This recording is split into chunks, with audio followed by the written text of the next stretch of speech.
Alright, let's go ahead and get started. Sorry I'm so late. I was checking out a mobile game for a sponsor thing. I wasn't certain if I would like it, and I looked into it, and it's It's like a lot of mobile games, or it's very, very, very much built around people spending IRL money, or real money. Which, I get, you gotta monetize your game somehow. Or you want to make money off of your game somehow, but it's one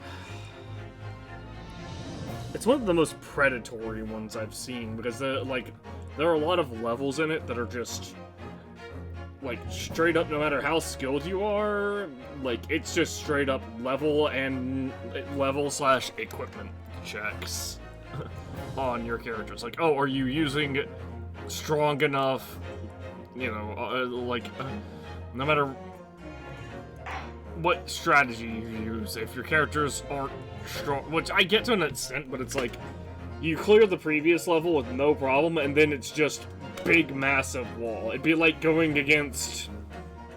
It'd be like if you were playing Pokemon and you cleared the last gym and you were immediately throwing it in to the champion fight. It's literally that much of a wall. There's no like level 30.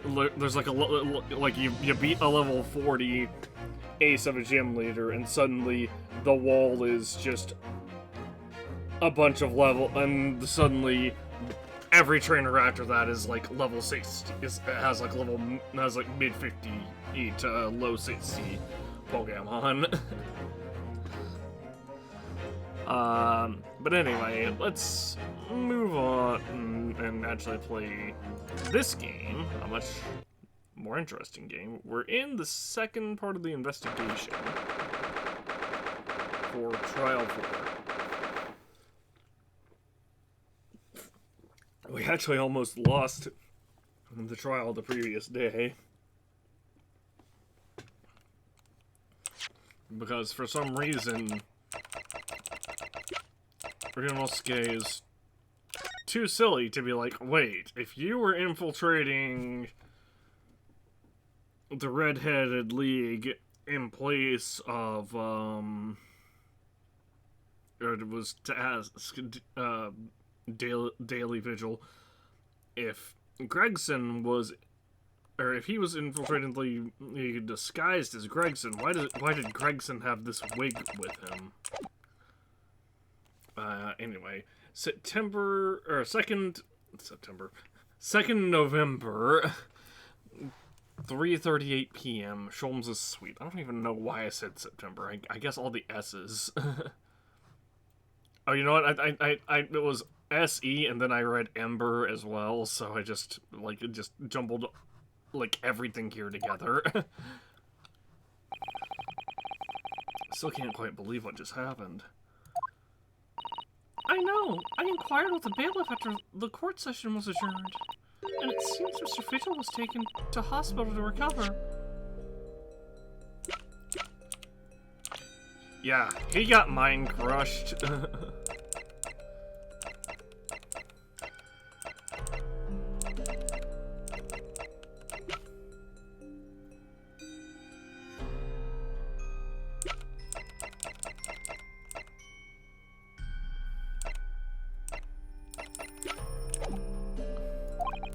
Right. 10 years ago now, Mr. Vigil attempted to commit suicide by jumping out of the window of the prison governor's office. But ever since then, he's completely blocked the memory of those events from his mind. Nobody knew his secret, not his family, not even the man himself. But I forced it out into the open.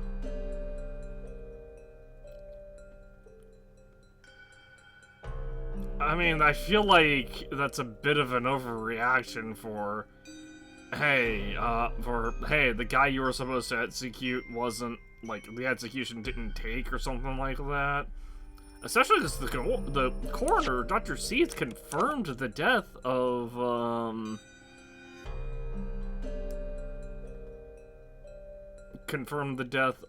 the professor, so, you know, maybe he was able to feign his death with Seed's help. Was it wrong of me to do that? Did I overstep the mark, I wonder?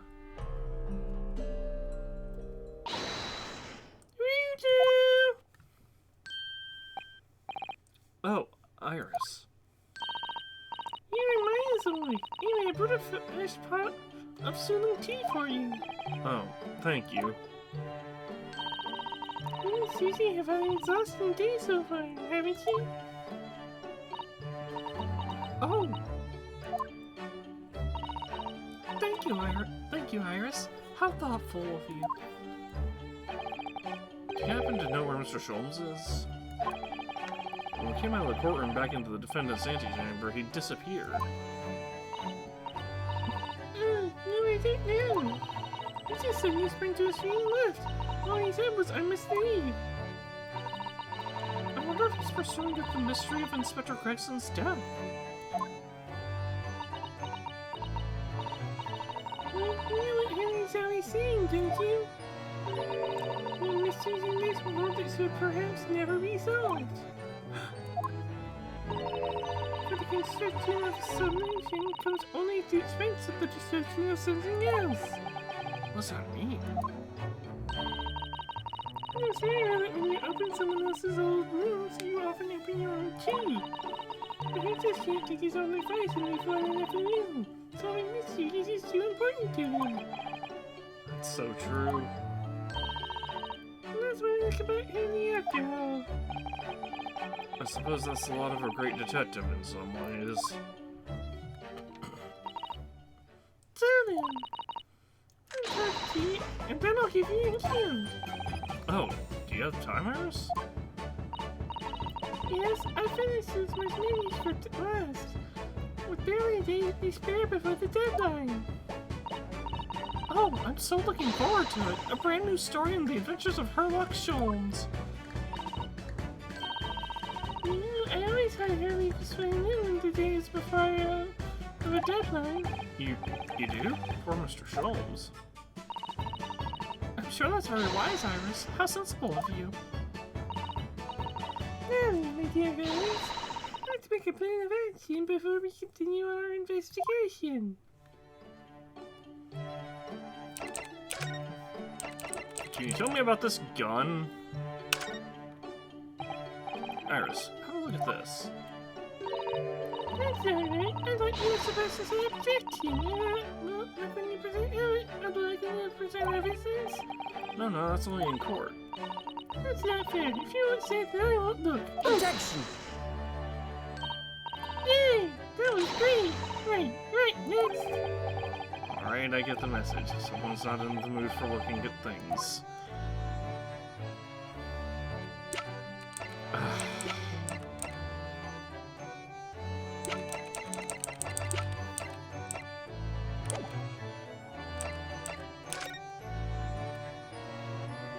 This morning's trial. So, how'd it go in court this morning? Well, we still don't know the truth about what really happened, but one thing's increasingly clear. Lord Van Ziets definitely didn't do it. Oh, goody! Yes, that's right. We managed to uncover several new facts as well. Oh, really? And there was another development too. Cosimo. Yes, it's quite clear now. The Cosmo is not himself. The way he's acting, it's almost as if he's possessed. I know. I mean, at the end of the proceedings earlier, it was like a bloodhound the way he was chasing down Mr. Vigil's forgotten past. He's not normally so mercilessly persistent.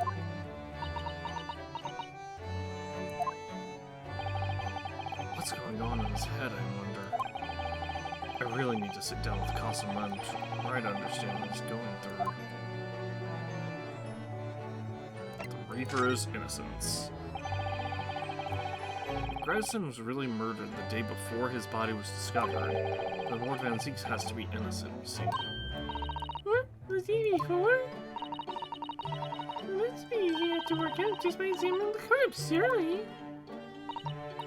Yes, you would expect so, but curiously, no time of death was included in the autopsy report. That is curious. There's still unanswered questions about Lord Van Zieks, though, aren't there? Do you mean? I mean, what was he doing there on Fresno Street that day in the first place? Investigating Gregson for something probably related.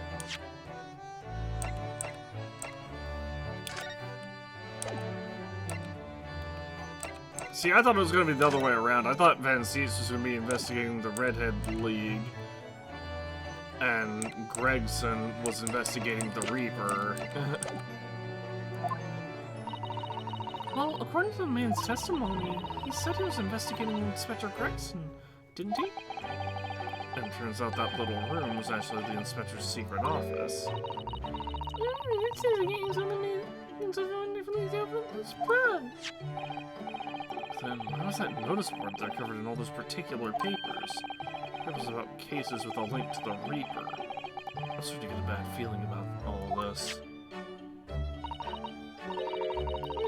That sounds like something horribly more like something horribly devilish.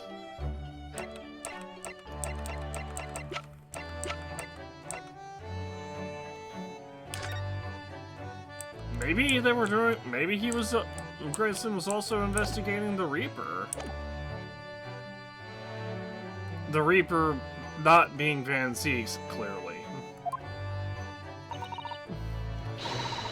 We must start by looking into Inspector Gregson's movements of late.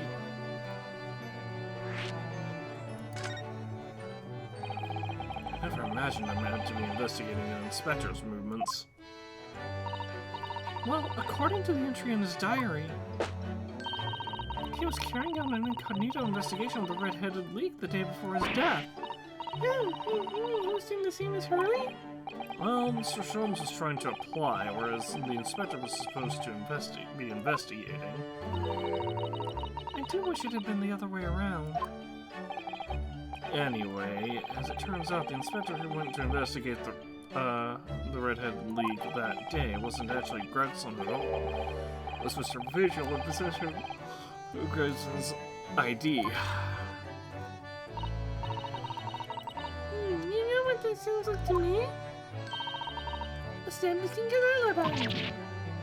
Oh my! Yes, you're absolutely right, Iris. But why would Gregson need an alibi? It would appear that the inspector had something to do that he wished to keep secret. I can believe it. I also used to suffer almost love fish and chips. Or perhaps they were seasoned something a little more potent than salt and vinegar. I think perhaps we should try to move away from food analogies. Well, anyway, if Lord Van Zieks felt the need to investigate Gregson... Yes, I agree. We must try to find out what he knows.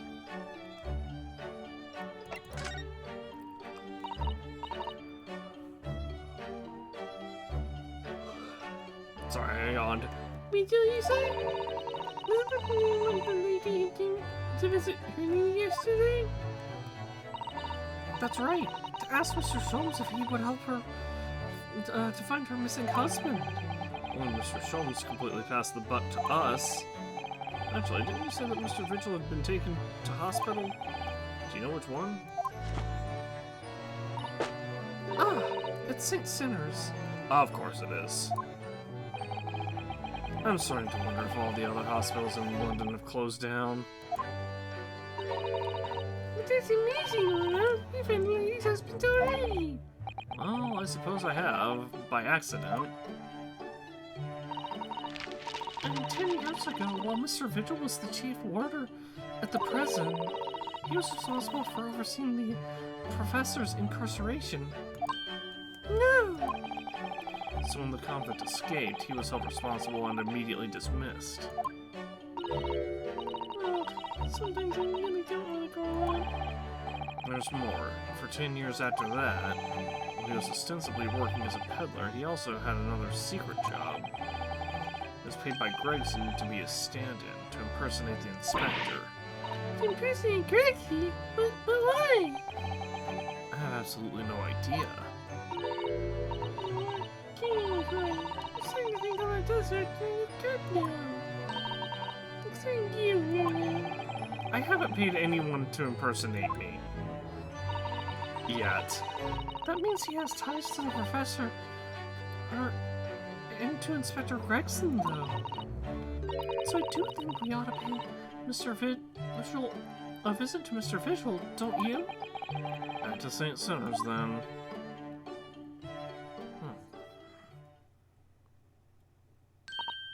Well, I mean, it's what we need to do, isn't it? Investigate me, you fellas. Oh, Iris, you're even more enthusiastic than usual today.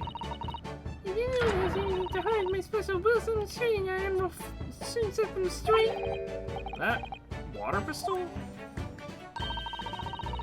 It's still full of piping hot extra special blunderbuss. And I'm quite sure it will be very effective. Better be careful not to hide anything. Well, it feels a little strange that Mr. Sholmes is nowhere to be seen still. But still, let's go and see what we can find out. Yes!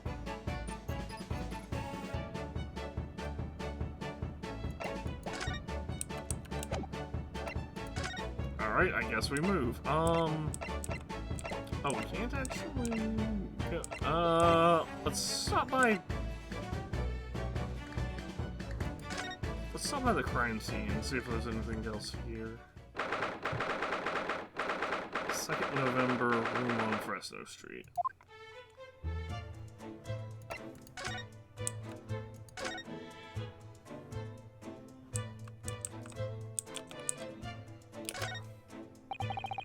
Turns out that Gregson didn't actually die in here at all. That's how Gregson didn't actually die in here at all. Where on earth could he have been killed? Well, one way or another, we must find out, for the inspector's sake. You know, you look awfully pale again today, Mr. Naruto. Sorry, when I start thinking it all through, I conjure up some horrible images in my mind. Your imagination is the culprit here, then. Most certainly guilty.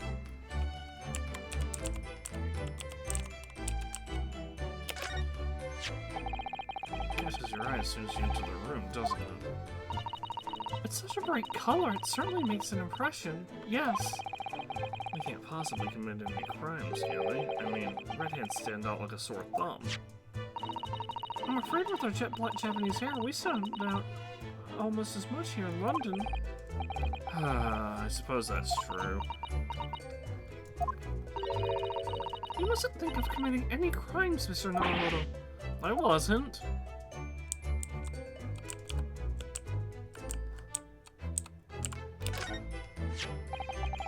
Use a candle as a timer device. Very ingenious, I must say. Yes, the culprit arranged it so the firecracker would set off at 5 o'clock and then left. So that a loud bang was heard precisely the moment Lord Van Zeeks arrived, yes. If only he hadn't picked up that gun from the floor. Something you probably told yourself once upon a time, I imagine. Yeah, I've learned that lesson by bitter experience. I would have turned it around a mile for sure. Which may not have done you any favors either.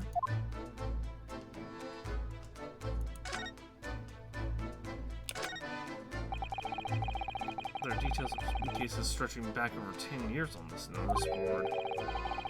Yes, the history of Lord Van Zeeks' defeats in court.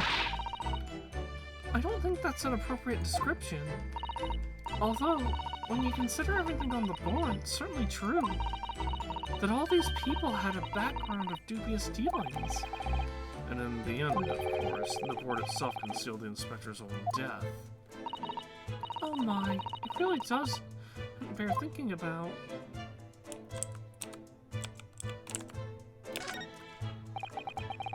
Photograph of Mrs. Vigil. Realizing the identity of this lady was a very great clue to exposing Mr. Gossip's true identity. He obviously loves his wife very dearly, which is why he felt he couldn't tell her the truth. The transformation was incredible, wasn't it? Just from that big twisted lip. Yes, he went to extraordinary efforts to play the part of Hugh Boone convincingly. Although, it didn't really seem like it was much of an effort to me.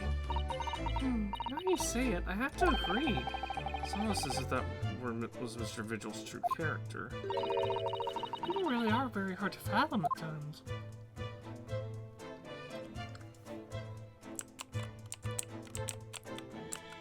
I mean, when you're doing something like that for 10 years, I imagine it becomes second nature.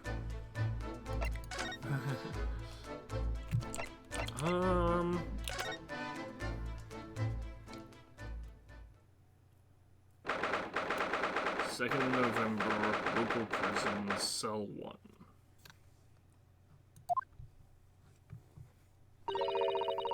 Lord Francis is reading. Look!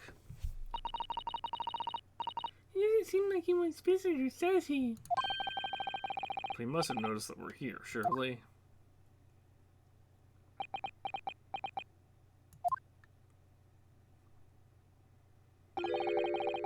What do you Nipponese want? That's no way to greet the lawyer who's trying his hardest to prove your innocence, is it? Perhaps not. I apologize. So, what can I do for you, Mr. Naruto? Lord Francis, speaking earnestly. Oh, the faculty is delivered for the first time in months tomorrow. This does feel very, very strange.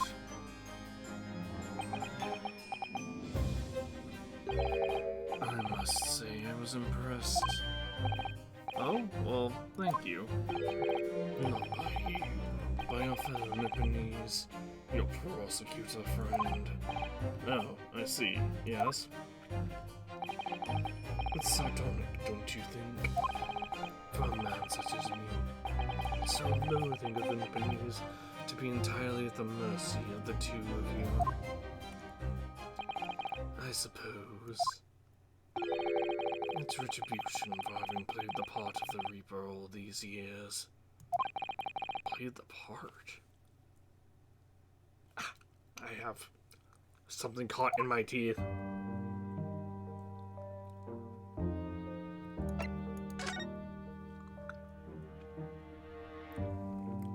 Reaper's identity.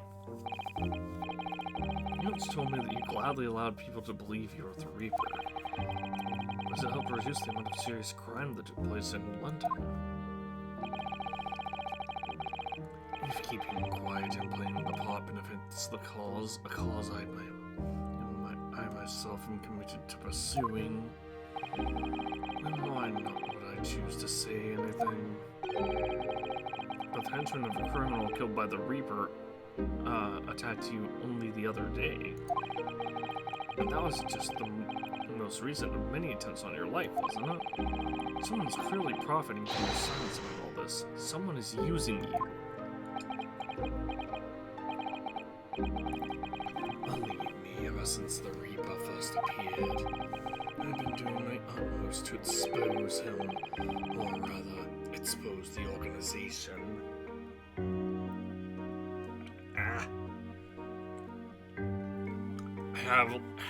I know what's caught in my teeth. It's like a corn husk.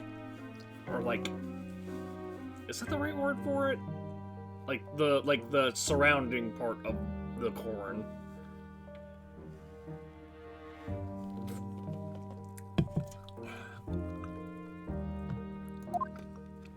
I'm gonna just brush my teeth or something. It's a whole organization?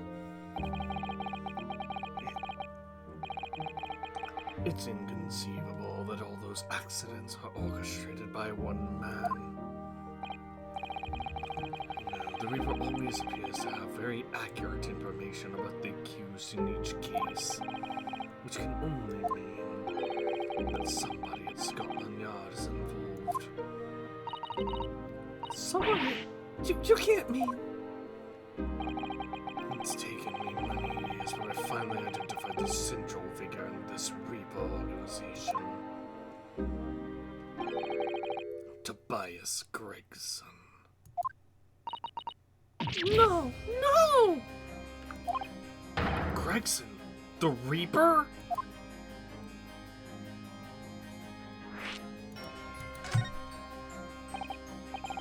So, the reason you were investigating Inspector Gregson is because you intend to expose him as the Reaper?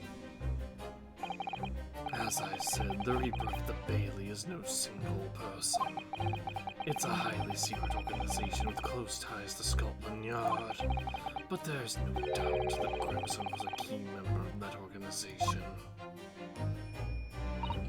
I don't believe it. You seem like crazy. He was behind all those awful criminals meeting. Gregson didn't do the dirty work himself. Oh! He was the tactician. His job was to covertly investigate the Marks and plot their assassinations. In order to do that without arousing suspicion, he regularly needed a firm alibi. Which is where Mr. Vigil came in, posing as the inspector.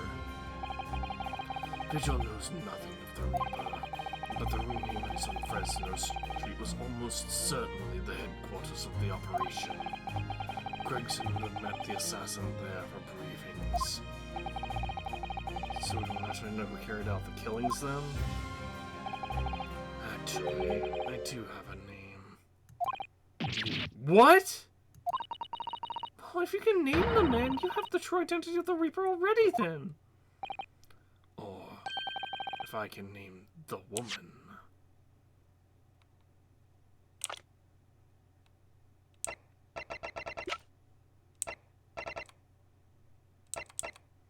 It's Venus, isn't it? Isn't it? Because I'm pretty sure the Vigils are uninvolved, and Venus is just, like...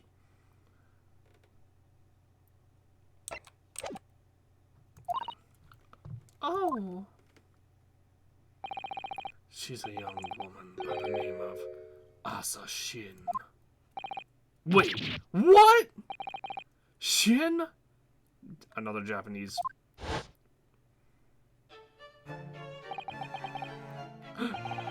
What is Asa Shin? The true name of a... Oh, Asa Sin. Okay. Oh, it was her, Giselle Brett. Right, I forgot Giselle Brett was a fake name. The true name of a terrifying killer I know only too well. Oh my gosh, it is Venus here. It is Venus. Look, the hair. The hair color.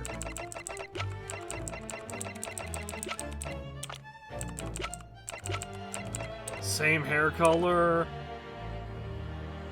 That's kind of the same.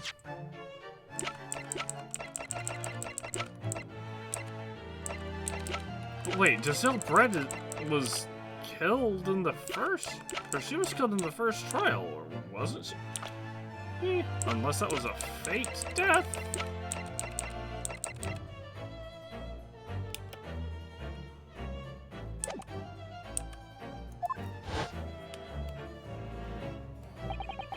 She came to Japan posing as a visiting student and murdered Dr. John H. Wilson.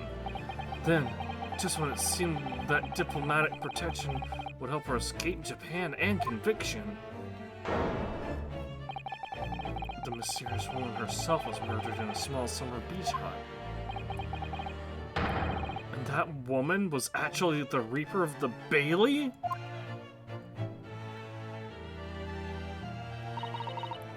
Mr. Naruto, this perhaps isn't the place to discuss. Iris literally 2 feet in front away? No, of course not. We can't mention it here. The fact that she killed Dr. John H. Wilson, even though I just said it out loud, because Iris doesn't know, and it's very likely that the man was her father. Asa Shin. I should let Father know at once. Yes, I agree.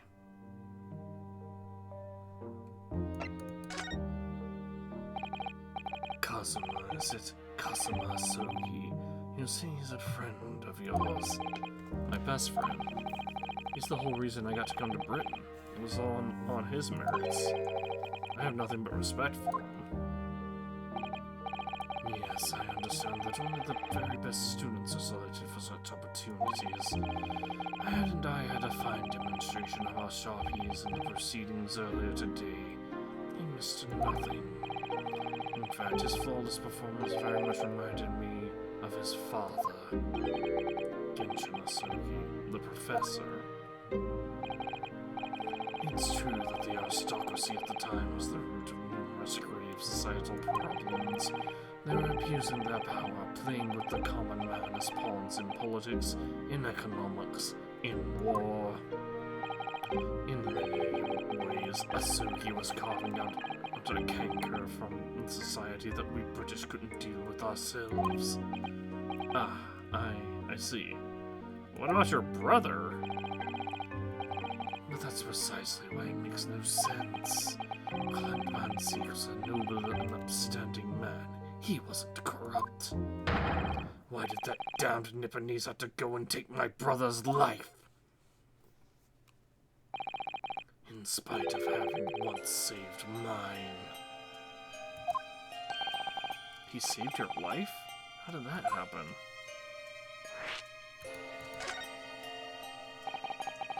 It was 10 years ago on a foggy night. What was to be the professor's final strike had sent a wave of panic through the capital. So Clint Van Zeke had already been killed at this point then. Genshin and I were walking down some back alley streets at a late hour. Of course, at that point I had no idea of the true nature of the man at my side. All of a sudden... Don't make a peep! You're coming with us! We were surrounded. All of our assailants were armed with pistols, their faces obscured by scarves. Clint was not only from noble heritage, he was a brilliant prosecutor as well. The scum of London hated the sight of them, and they had no sympathy for his younger brother either. I have been targeted several times before already. Yeah, it's Van Zeke's alright. We've got him! I could hear them murmuring amongst themselves. I knew they were after me. But just when I thought my time had come... If I let them kill you, Clint would never forgive me. This was Asoki's voice.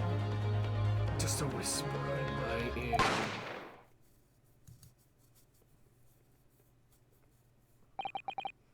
After that, I don't remember exactly what happened. The next thing I knew, there was a silence all around. Genshin lay on the cobbled street.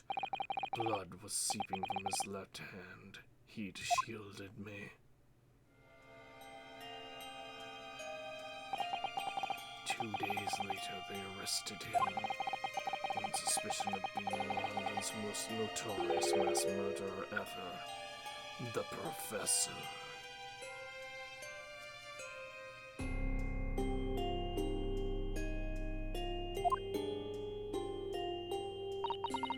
How awful for you. All at once, I lost the brother I revered and the foreign friend I held in such high regard. Fuck. What if the Professor was the Reaper of the Bailey?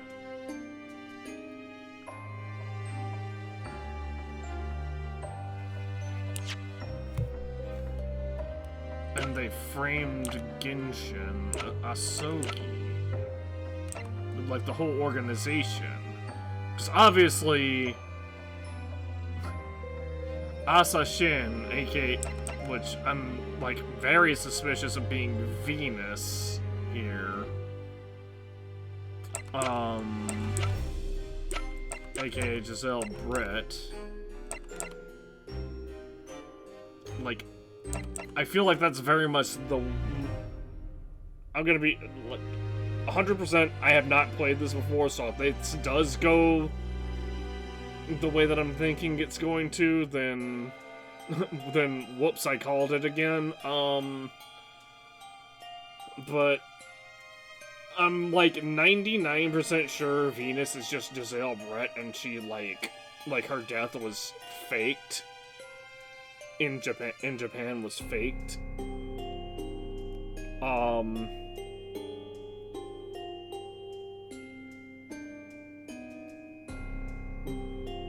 But uh-oh, What's happening?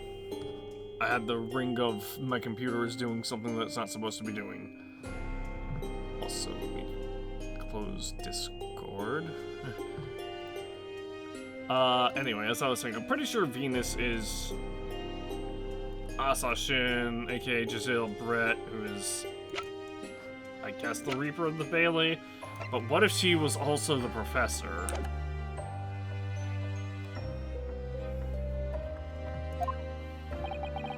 I'm so sorry, Lord Vinzeeks. And they framed Genshin for being the Professor.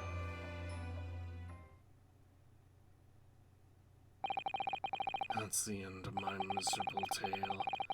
Never thought I'd recount it to anyone. Well, thank you for confiding in me. The Professor, the Reaper, and Inspector Gregson. I wonder just how intimately related they all are. I still can't quite believe that Gregson was essentially the Reaper, giving assassination orders to Giselle Brett. Mr. Naruto, let's go and inform my father. I'm sure our government will want to hear about this new information. Oh, that means you get to make your coffee, Susie! Hooray! Yes, alright. Let's head back to the Great Waterloo Hotel then.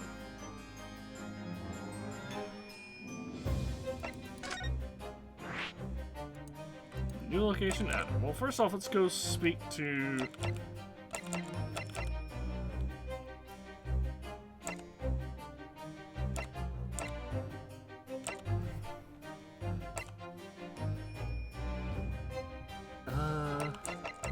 let's go back to...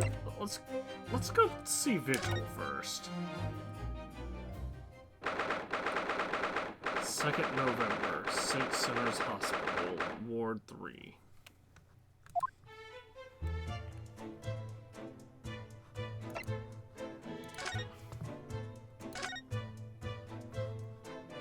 Okay, I guess I cannot visit Vigil?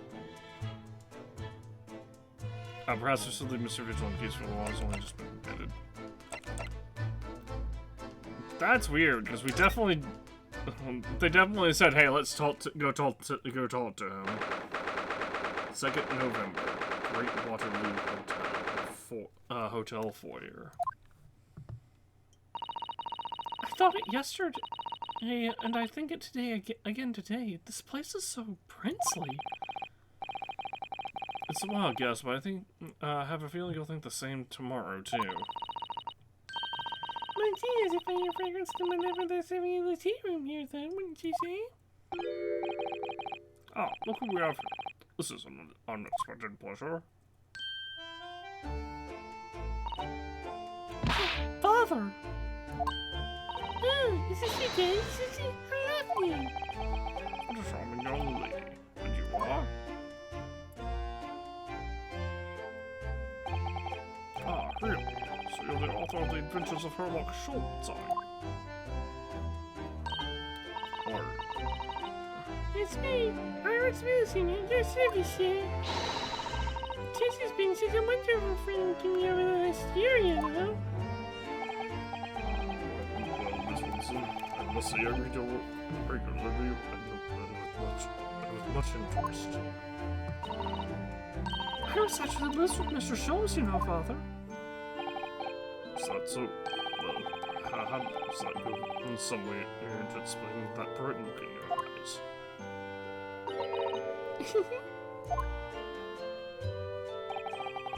You wouldn't be smiling so airily if you knew just how bright she is, believe me. Now, young Naruto, was a pleasure seeing you in action earlier. As an invitee of the symposium, I was allowed to encircle the gallery after I twisted some arms. I must say, it was truly an exemplary performance. Oh, well, thank you very much. Although I'm fairly sure you omitted my cousin on the there. No, please don't misunderstand. It was you who impressed me. Really? You didn't miss a step against Sasuke. We all know how capable he is. Really, to have matured into such a fine defense lawyer in less than a year is quite extraordinary. It's very kind of you to say so. It's really nice to hear. My song brought today confirmed what I've been hoping for. The favor I mentioned yesterday, Naruto. I trust you haven't forgotten? Oh, you did mention something, didn't you? But first, we have something to report, Father. Of course. Shall we take tea while we discuss matters further? I wonder where Judge Chikoku has got to.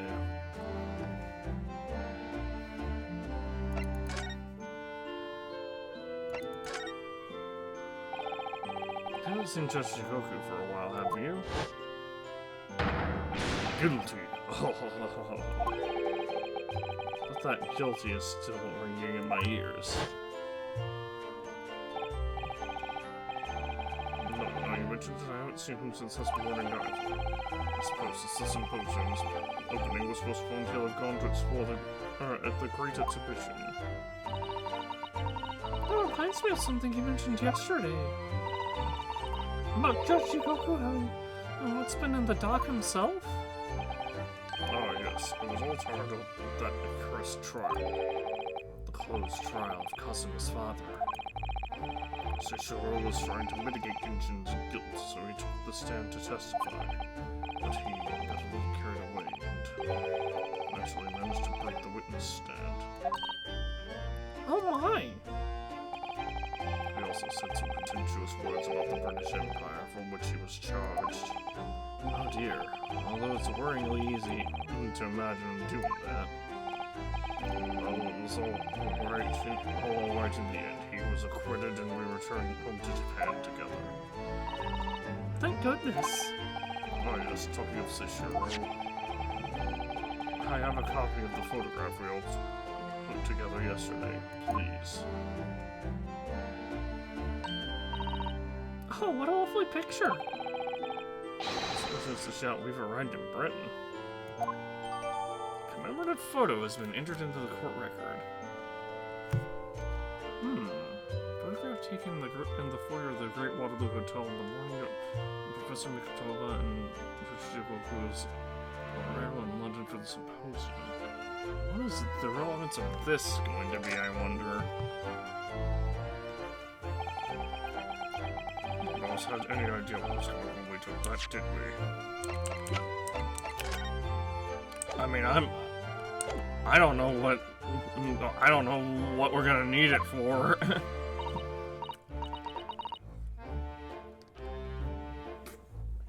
No, that's so true.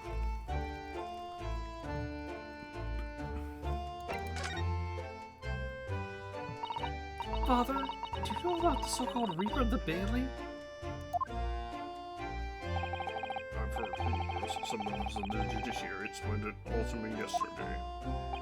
Of course, when I was here in London, the Reaper was yet to emerge. Right, he didn't appear until after that case when the visiting students had already returned home. Van Zeeks was in the dock today. That was Barak, the younger brother of Clint Van Zeeks, I believe. That's right, and he's known throughout London as the Reaper, as you've heard. But the truth is, it wasn't him behind all those mysterious deaths. It was somebody else. I see.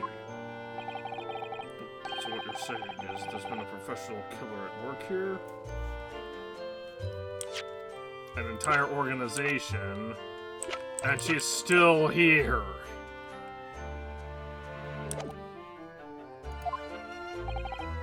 Exactly. So by the name of Asa Shin, in fact. I beg your pardon? Did you say Asa Shin? You mean that Giselle black woman who was responsible for killing my great friend? Oh no! A friend of yours was killed? Professor Mikotoba, I think perhaps we shouldn't discuss this right now. Because the friend that the professor is talking about is Dr. John H. Wilson. That's not something we want Iris to find out about. Not like this, anyway.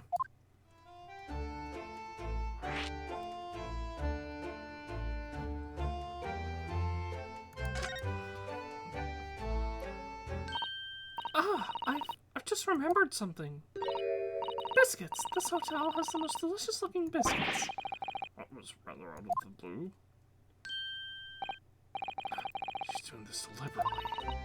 I think I'll go and see if I can purchase some. I wonder, would you like to come too, Iris? Oh yes! He's just trying to leave me behind.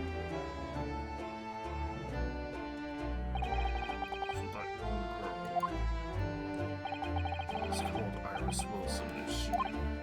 Yes, that's right. And she's the author of all those adventure stories starring the great detective Sholmes. But the name of the credited author isn't Iris, is it?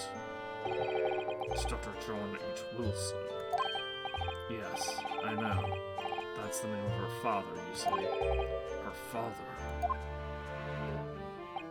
Dr. John H. Wilson. I was deeply indebted to the man for all the kindness he showed me during my time in London. That's why I was so keen to reciprocate and invite him to the Imperial University 4 years ago. He was murdered last year by Giselle Brett. Why? Under the hand of the Reaper stretched all the way to Japan. Iris knows nothing about that case, but it seems very likely that the victim, Dr. Wilson, was her father. Well, I can't say that we ever spoke about his family, so I don't know if he had a daughter or not. But I think I can say with some certainty that he was never the great detective's partner. So it could have been another Dr. Wilson, you think? John and Wilson are both common names after all. Still, it's probably best not to mention this to the young lady until we can be sure. That's what we thought, yes. Bye-bye! And cinnamon biscuits! Oh, they smell delicious, Iris. Cinnamon will go very well with the tea base out here, don't you, Susie? Yes, I'm sure you're right, Iris. So what favor did you have in mind? So you mentioned a favor that you'd like to ask me? Well, this fateful trial that you're fighting, one way or another, it will be over before long. The one which is, I'd like you to accompany me back to Japan. You want me to do... What? Father! What's the meaning of this? Mrs. Otto, you should understand. You've seen how our courts work firsthand. Japan's judicial system is in its infancy, especially when it comes to defense. Oh, you mean... The Supreme Court Adjudicature is in desperate need of a good defense lawyer. As soon as possible, really quite urgently, in fact. But I've not even been in London a year yet. Read all of Susato's reports, and I'm well aware of her extraordinary talents. And having seen you in that in my own eyes earlier today, there's no question. You know precisely the man our country needs.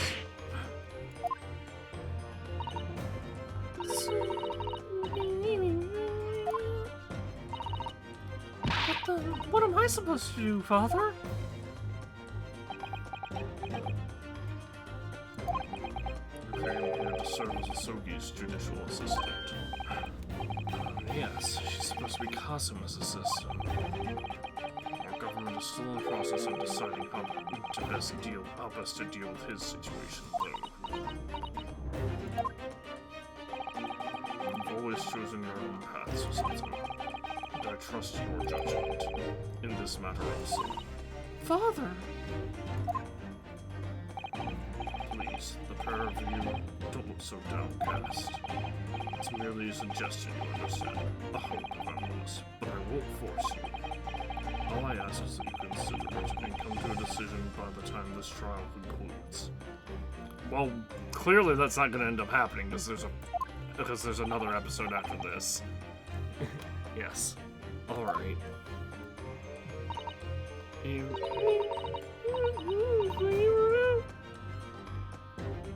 I mean, we won't, because there's another episode after this. Thought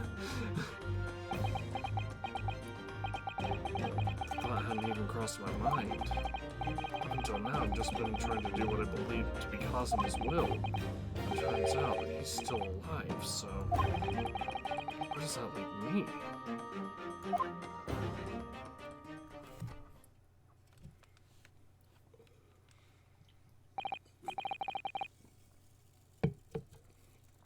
Well, if you'll excuse me now, I need to telegram my government ministers and the Japanese police this information about Asa. Of course, Father. Thank you. I look forward to next month's installment, Miss Wilson. Oh, good. And please do come by Bakersfield sometime, would you? We love to entertain you. I would be delighted. The best of luck for tomorrow, Naruto. And give my suggestion your full consideration, won't you? Yeah, I will. Going back home.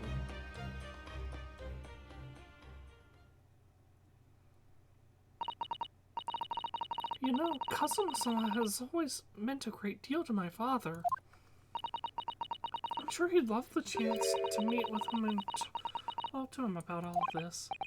Yeah, no doubt.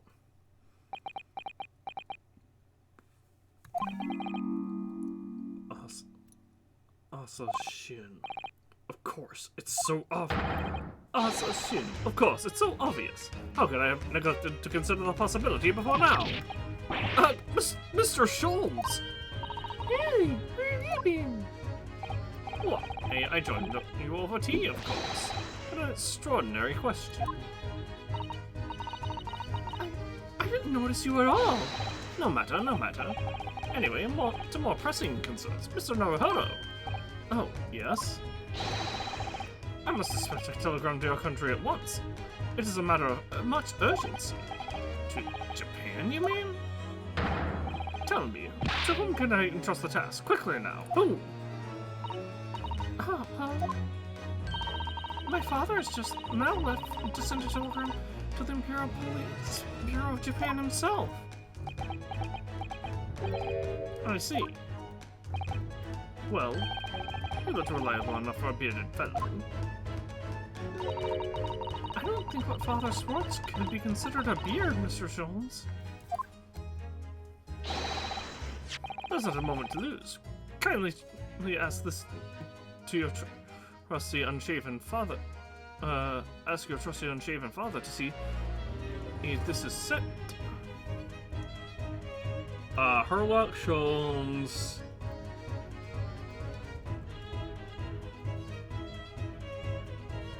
And I can't read the rest of that. I will, but what is it? No questions at this time, if you please, Mr. Sato. All we can do is pray that for once, my deduction is awry.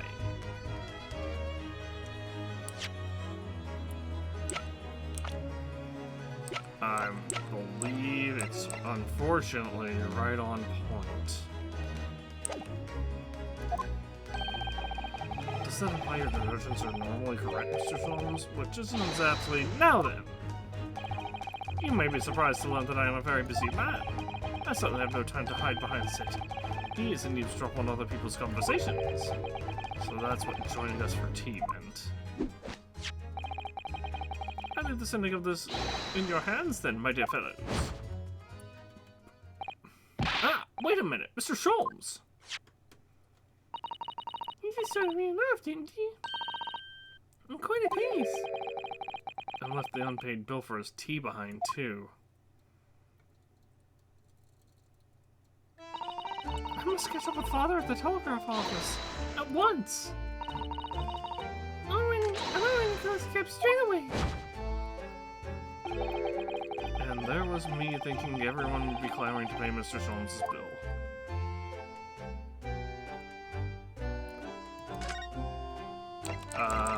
Time to dine and dash?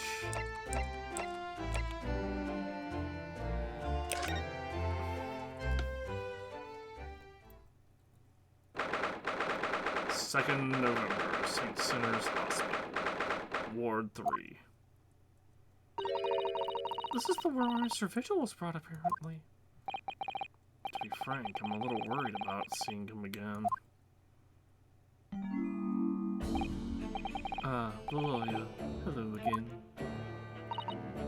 Are you feeling better now, Mr. Vigil? Yes, thank you. Somewhat better. I'm really sorry to cause you to... I mean, it's because of me. I suppose your secret and forced you to remember things you'd obviously tried to forget. The prosecutor was here until a few moments ago, too. You just missed him. Oh, Cosimo beat us to it. He said much the same as you. He was very apologetic. But the truth is, I brought all this upon myself. Please don't think like that. Keeping it from Evie in my life all these years, I've carried such a sense of guilt. But that's not the worst of it. Over time, I obviously came to deceive myself as well. You mean about your dismissal? Looking back now, I'm beginning to think that perhaps Inspector Gregson didn't stumble across me by accident at all. I mean, he compensated me so generously for acting as his stand-in. I accidentally bumped some random keys on my keyboard. He was clearly concerned for my well-being and doing what he could to help. I surprised him Grayson, who would certainly would have become Mr. Vigil all along then. I'm sure this is just desserts for 10 years of lies and deception, but... It wasn't me that went to the professor 10 years ago. It wasn't me. I swear it. I swear it's true. Oh, Mr. Vigil. I'm sure you'd rather not dredge up even more from your past at this time, but... Possible. Could you tell us exactly what really happened?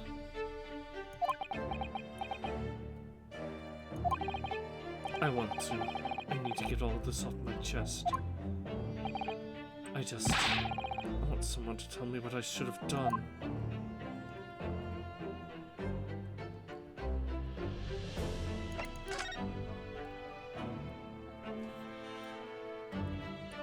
Prison escape? It was at midnight on the 17th of June 10 years ago. That was the scheduled time scheduled for the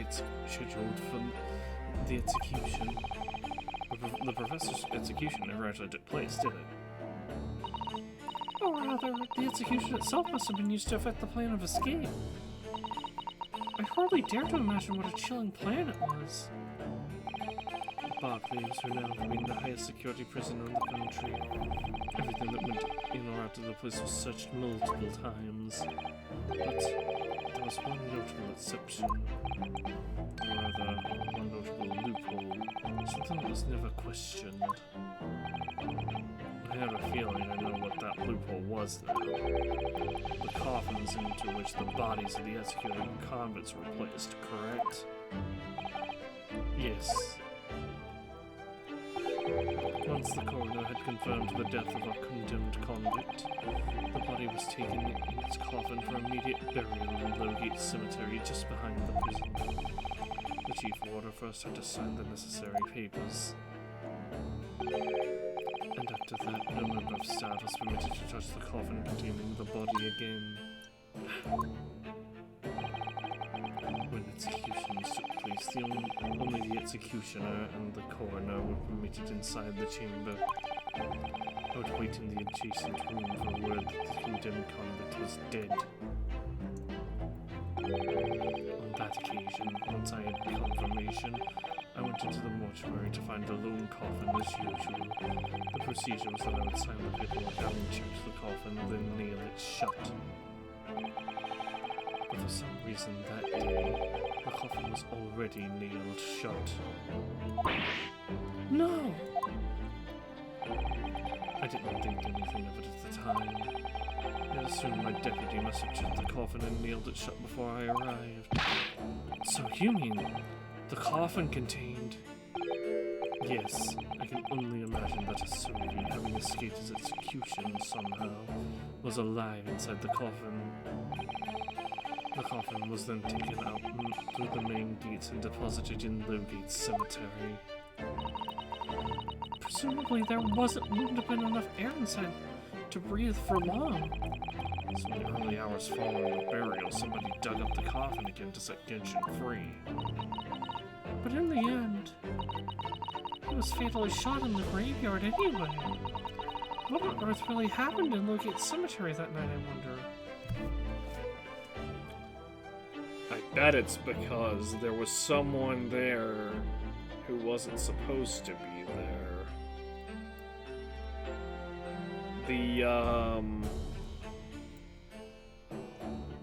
The guy from the last trial, that set the bomb, I forgot what his name was.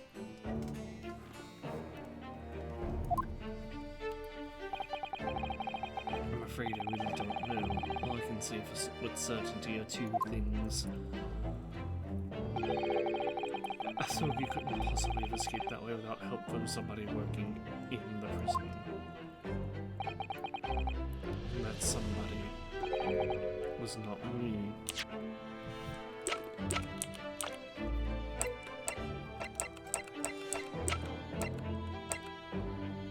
Well, this is the only person involved in the prison that we have.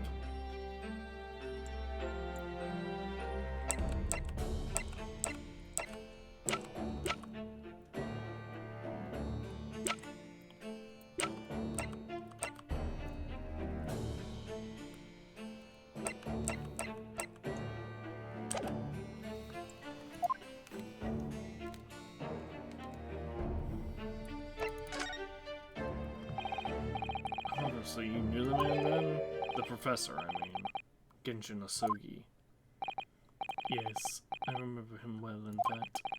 Would you mind telling us what you know? Well, having been condemned to death as he was, any contact I had with the man was short, obviously. After that trial was carried out behind closed doors, allegedly by elite members of the judiciary.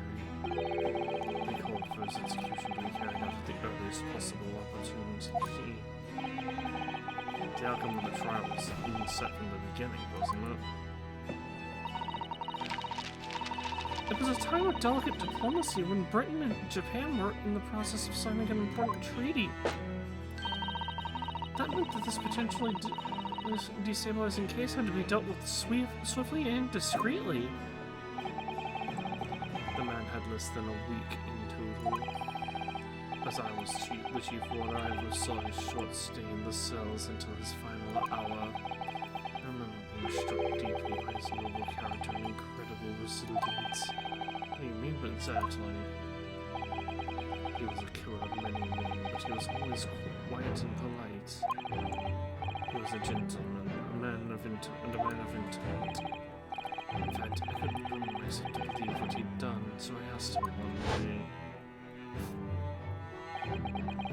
Those 5 members of the aristocracy whose lives were taken, were you really responsible?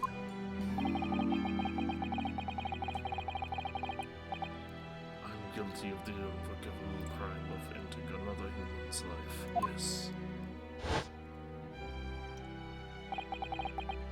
The following day, the closed trial took place, and the verdict was no surprise.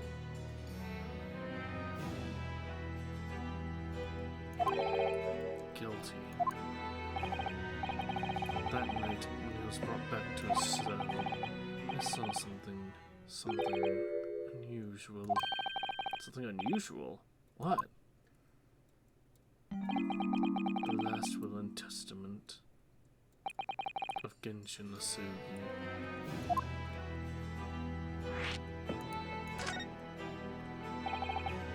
As I said, it was on the night following his trial, after he'd been found guilty. I was doing the rounds of the cells, and when I looked into Asugi's, I noticed that he seemed to have a sheet of paper in his hand.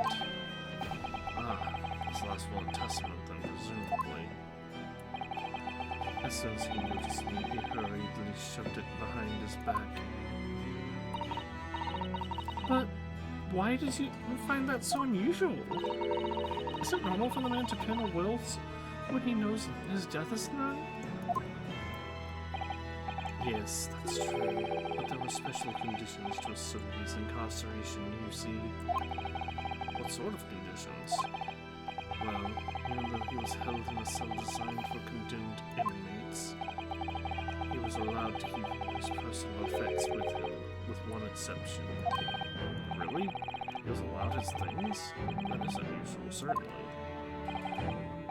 Of course, he'd been convicted of killing 5 members of the aristocracy, but at the same time, he was a guest in our country from the Empire of Japan.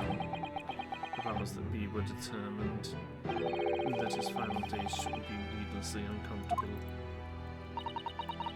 And what was the one exception you mentioned to the personal effects that he was allowed? His sword, right? Karuma? That's the point. He wasn't permitted to have writing materials. Huh? Specifically, no pens or paper. So, he was prevented from leaving any written record of what had happened to him?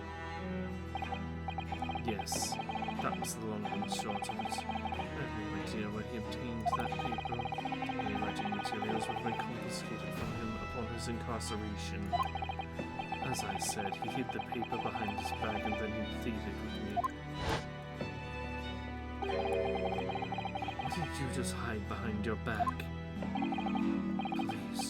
Please turn a blind eye. This is my lifeline. But you know it's against the rules. You're the only person who's... If you just agree to keep quiet. Alright then. But what's on that paper? A last will and testament. This will is the only weapon I have left now.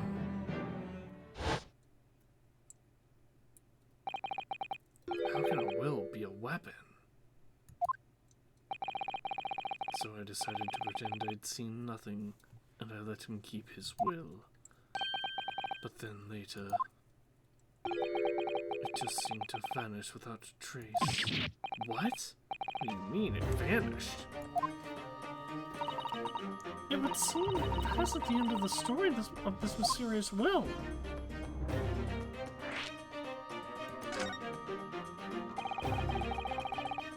I was the only person who saw Asugi's will, but somehow it disappeared. It was after Asugi's execution. It was actually another jailbreak. The warriors gathered up Asugi's possessions that were in his cell. They were all to be sent back to his home family in Japan, you see. To poor Kasuma-sama. And you're saying that it wasn't anywhere to be found among his personal effects? The will, I mean. That's right. Though I didn't search through them myself. But Governor Caden was livid. He was screaming. Ikenai had disappeared completely. That doesn't quite make sense, though, does it? Yeah, how did Governor Caden know? In what way? Well, we'd understood that only Mr. Vigil was aware of the will's existence. In which case, how did the prison governor know to look for it? Exactly. Renosuke is apparently the last one to cross the finish line. Oh yeah, the last horse to cross the finish line. Oh yes, you're right. I really don't know how he knew. It certainly seemed as though he knew of the will's existence from the outset. When he didn't refer to it as a will, what he said was the Asogi papers. The Asogi papers? I really can't tell you anything of the subsequent events. Because, well, what happened? Your dismissal and the way you blocked it all from your memory.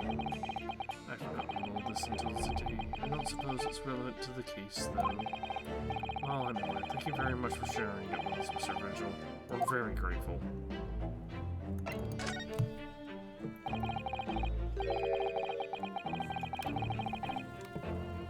Inspector Gregson was obviously engaged in a special operation of some sort.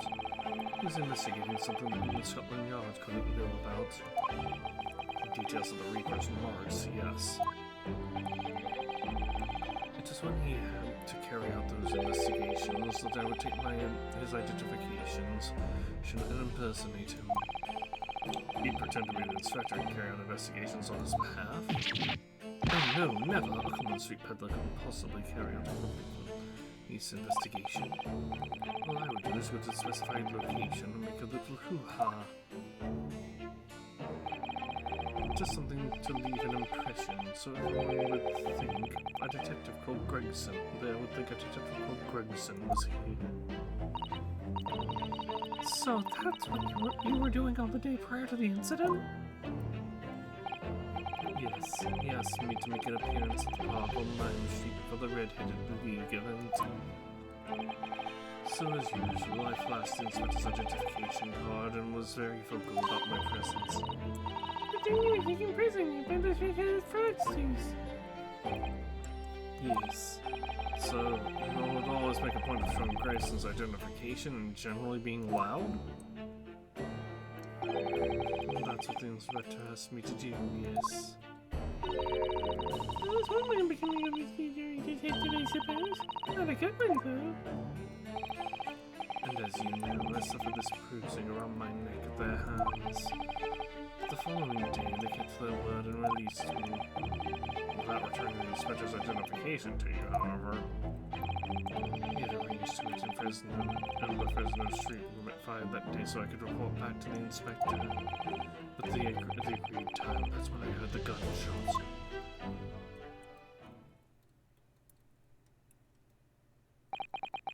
I'm afraid there's really little more I can tell you. My wife Evie will be here shortly, so I do hope I don't appear rude, but... No, not at all. Thank you again. But what will become of you now? Well, impersonating a police officer is a criminal offense, of course. I imagine that once I'm fully recovered, I shall be arrested. I'm so sorry.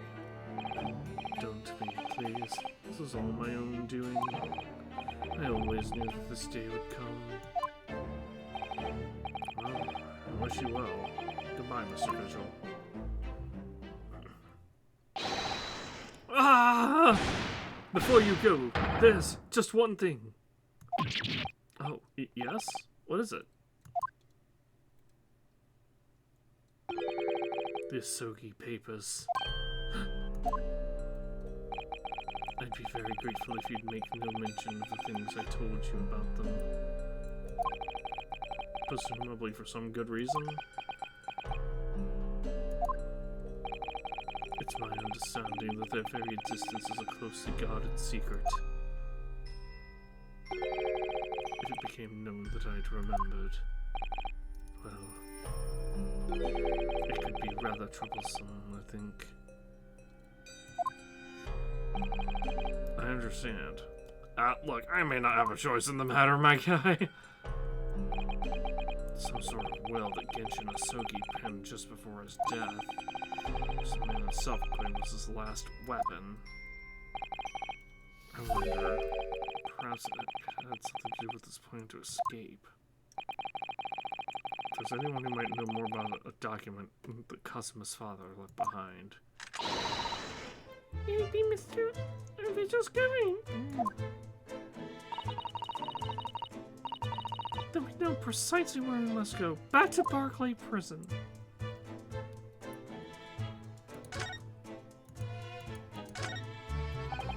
Well, at least he seems to be on the mend.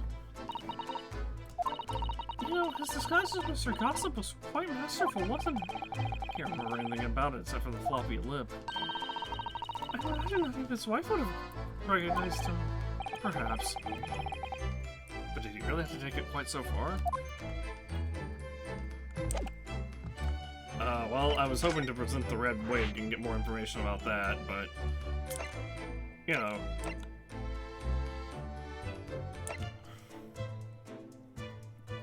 Back to... prison governor's office, I guess?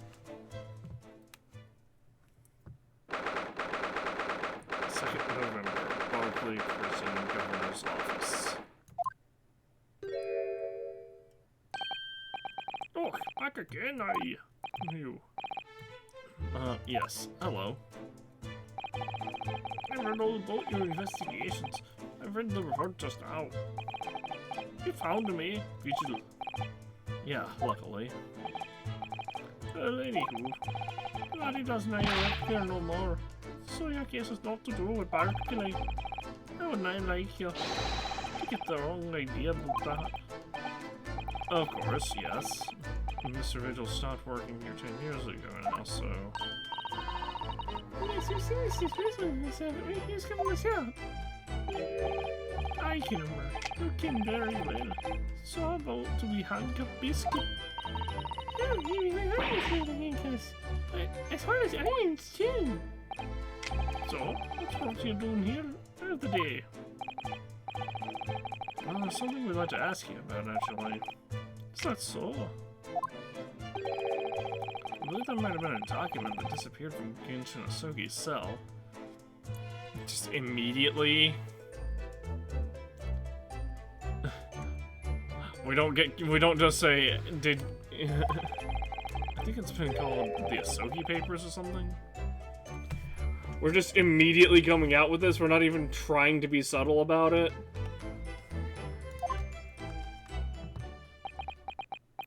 He's gonna grab his axe, isn't he? Did I not say, Gregson's death? It is not to do with things that might have happened at Barclay. It's the past in the past, laddie. That's not foot or boot with irrelevant details. His expression's changed completely. Clearly onto something here.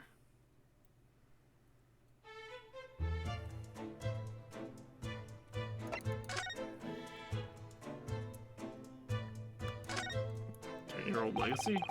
A murder, spots execution, no miserable escape. They were Barclay's darkest hour, aye, and a shocking embarrassment. Because the convent had a collaborator on the prison staff, you mean? Aye, for shame.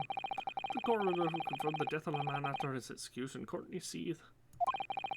And my chief warned her at the time, Vigil, who was in charge of the whole affair. I don't think it was Courtney Seath. Well, rather, I don't think it was just Courtney Seath. Obviously, Courtney Seath was involved. But Mr. Vigil said he didn't know anything about it. The rascal would not say otherwise, eh? More handcuffs? Oh, what can I say now? You can never have too much iron in your can. When Mr. Vigil was handed his dismissal notice as a result of what happened, he was so despairing he jumped out of your office window, didn't he? I don't know what I'd like to say, but that's just Vigil trying to get over it. Do you not think he would not, jump from the wind, from the shock of his crimes being exposed, eh? I do. You wouldn't say otherwise, though, would you? Of course, like an I shall know responsibility myself. I should not have let him deceive me. I Naturally, there's barely anybody that owns what went on at the time now. The Gregson haven't been murdered and also seems to have been from having any visitors. No visitors? So obviously doesn't want her giving anything away. We're not doing him empty-handed. Naturally, I'm sending you packing with no gimmer. Here, take a handcuff or two. Oh, we were to say no. We're going to become an anemic. I suppose if there's anybody who might still care about what happened that bit, then it'd be that last from the forensic division, Maria Gordy. The coroner from the autopsy report.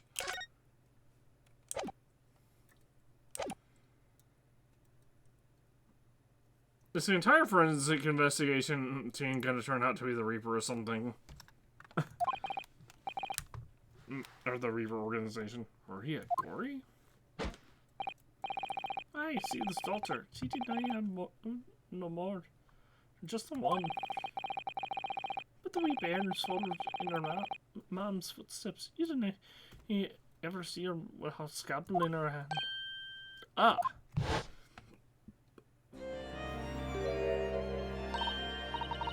Mama, what is this? Where did she spring from? And did she just call the doctor Mama? Dr. C's daughter, Maria Corey. Talking to her. Why does she have a different last name than Seed?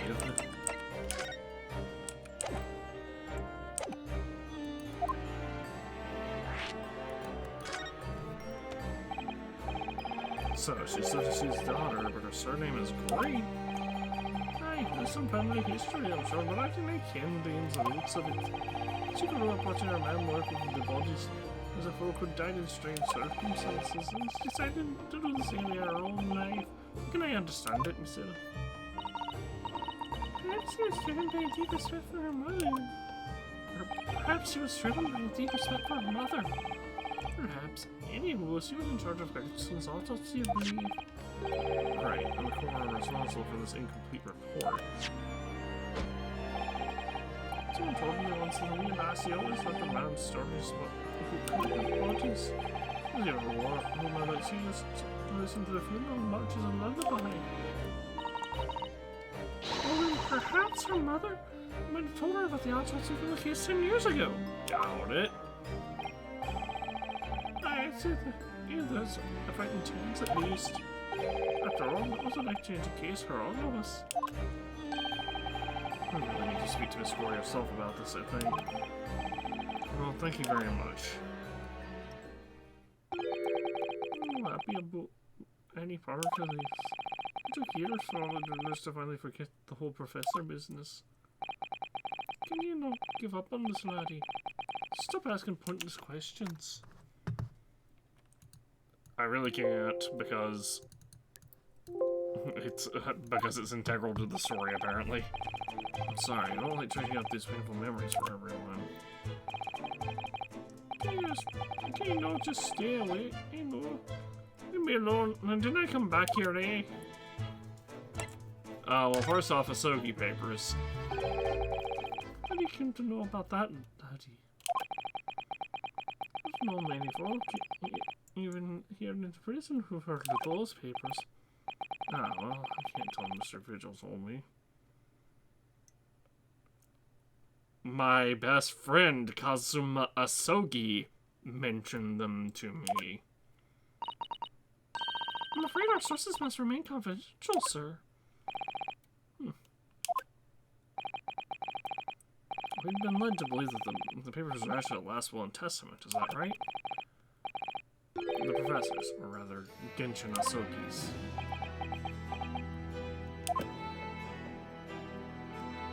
Aye, that's right.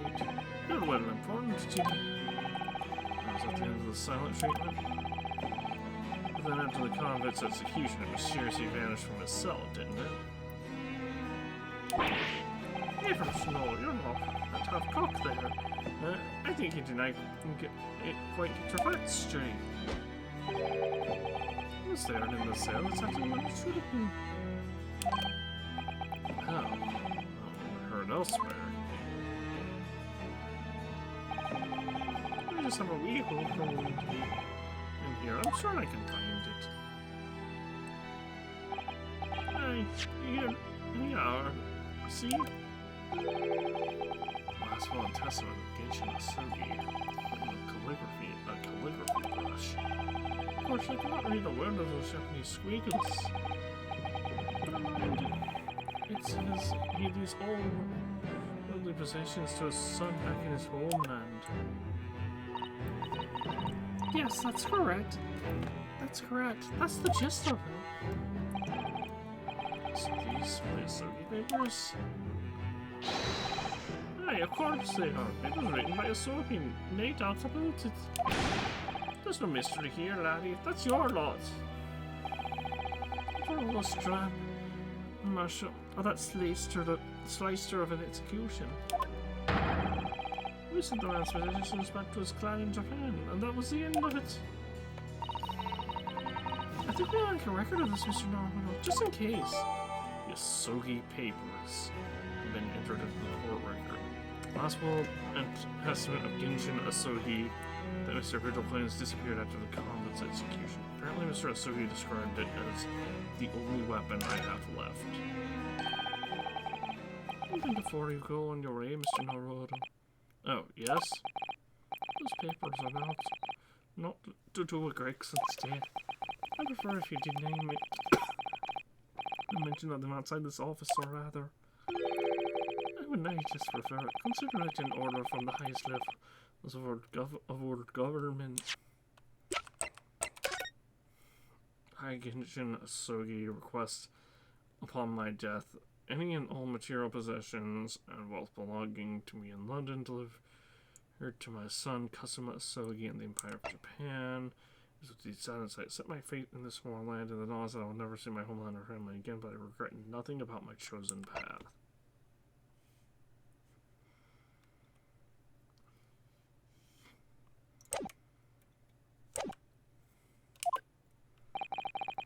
I understand.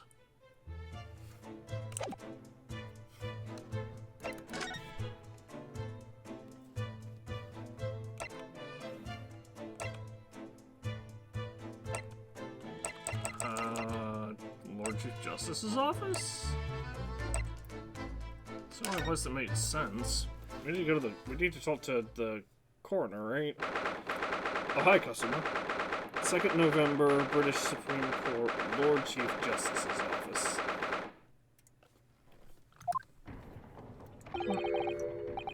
No arguments, Prosecutor Asugi. We'll continue with the trial exactly as I instructed. Is that clear? Perfectly. It's Kazuma-sama. Define Lord Strongheart by the sound of it. He never did know when to back down.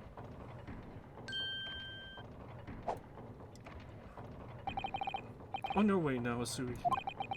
My lord.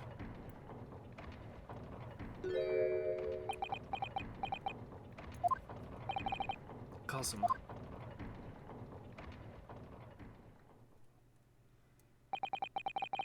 You left without saying a word. Yes? What are you doing here? Oh, well, I was hoping to ask you a few questions, if you wouldn't mind. I wanted to see this trial concluded today. The Prosecutor Asugi's unwelcome inquiries are going to make it take longer than necessary. Unwelcome inquiries? As a result, I'm losing even more precious time. Currently 2 hours, 55 minutes and 41 seconds. 42, 43... We must have solved everything before 3 hours have passed, Mr. Naruto. Yeah, miraculous, not even 5 minutes. Anyway, I can't let the man's obvious bad mood put me off. I need information. Look, you're dealing with me on my time now. The Reaper? Does Prosecutor Asugi believe that Lord Van Zeus is the Reaper? wouldn't know. Just 10 years ago, in that fateful trial, Lord Vancy isolated and named for himself among the judiciary. But that trial he fought, he lost. It meant that the ringleader of the criminal organization was acquitted, all this to the jurors being allowed to arrest. But that's awful. The man's freedom was short-lived, and he lasted just 3 days. Yes, let me see. He died in a rock slide at his place of work, I believe. Correct. That was the inauguration of the Reaper of the Bailey. People believe Lord Vancy was responsible. He was brought to trial himself. It was shown to have been an accident. So he must have had a solid alibi then. Nevertheless, the mysterious deaths continued. In total, 16 persons perished in unusual circumstances, ostensibly at the hand of the Reaper. That's a long run of coincidences. Well, the Reaper's true identity may well be revealed by this trial. The impact that revelation would have on the British public cannot be understated. Is that why it's a closed trial? Precisely.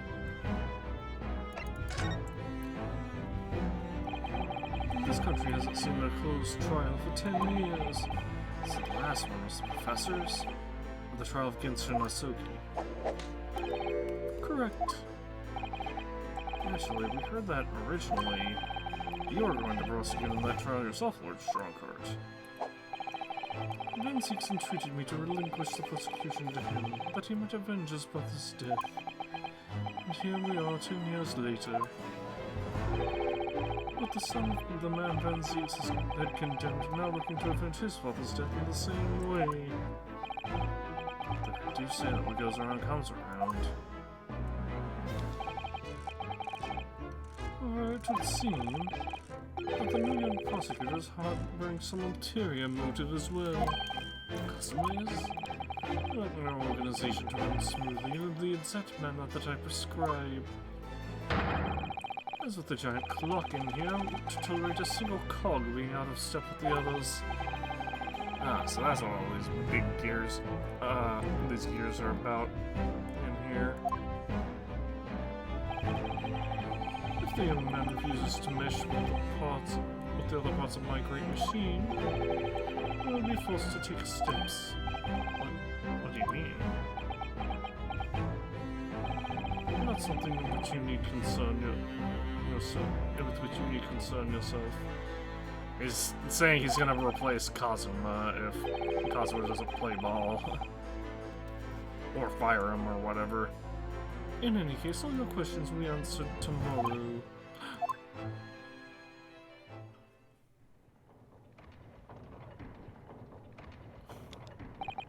No, I shall ask you to excuse me. As of this moment, I've been delayed from attending my next meeting by precisely 3 hours. Oh my, that is a long time. And I hold you entirely responsible. Even though we were miraculously managed to fit everything into not even 5 minutes? I wonder if you might agree to us, talking with Prosecutor Asogi?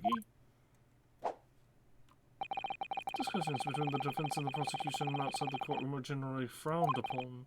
However, I will make an exception in this case. Now go. You can find him in his office. Oh, thank you.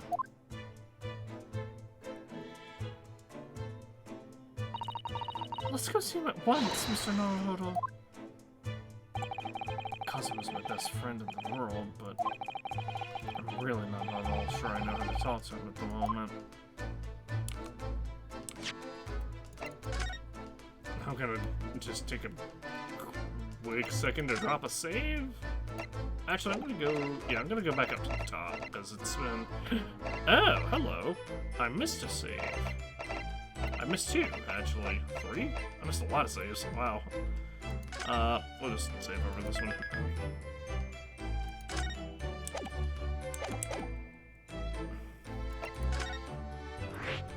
New location added.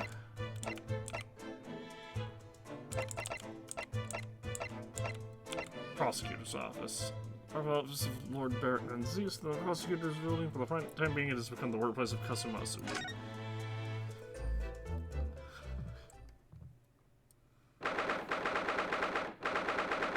2nd November, prosecutor's office. This...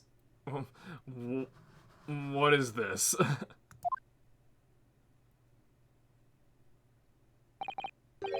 So, this is the office of Prosecutor Osogi now. Prosecutor Osogi now, is it? Kasumatsu is doing so well for himself. They just replaced a plaque, Susato. What do you mean? I was always forced to kneel on the floor Japanese style in that dark corner. It's his habit to sit and say his style whenever he's working. Kazuma.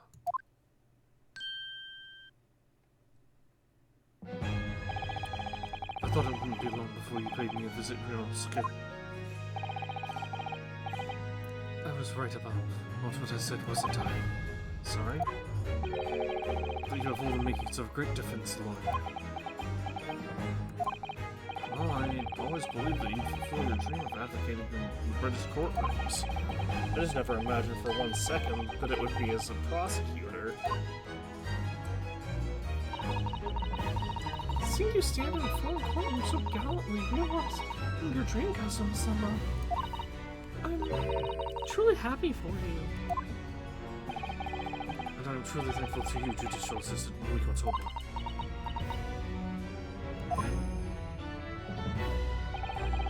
Ryosuke.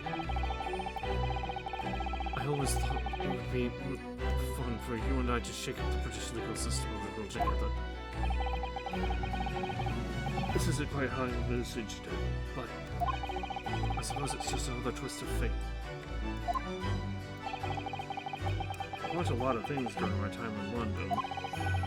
About how Susato-san's father was himself a visiting student here once, along with Judge Jigoku. And about what happened with your father. I have no difficulty understanding. Give me a moment. I have a hair in my mustache that is like... There we go.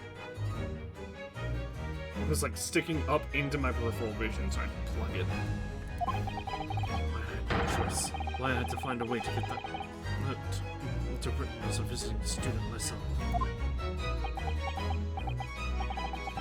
I want to hear it from you, Kazuma. As you wish, Ryosuke and Naruto.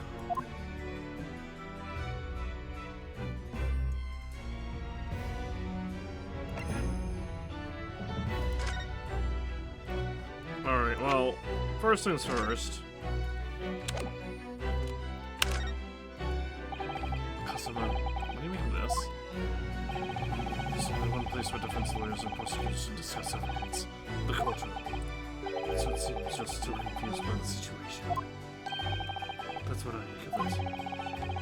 I get the feeling everyone's always gone down the edge over me, isn't he? Okay, well, you know, it's literally your father's will, but fuck me, I guess.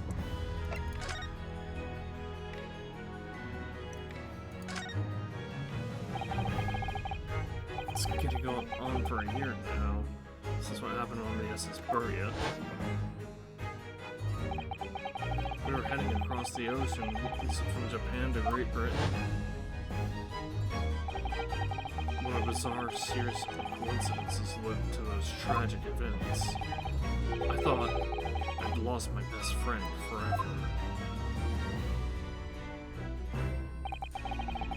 I must have been unconscious for a long time. When I awoke, I was lying on a bed. It was a narrow little room. There was a posy of flowers by the pillow. To me, the water realized that I was in the cabin of a ship. I slipped out of the room and headed up onto the deck. Were you already suffering from amnesia at that point? Yes. I didn't know what had happened, nor where I was. So there was just this voice in my head. You have something you have to do. Something no one else can know about. Go to Great Britain. Your task awaits you there. It was a call I couldn't ignore. It compelled me relentlessly. out on deck, I saw I was on a huge steamship and we were docked in a large port. It must have been Hong Kong.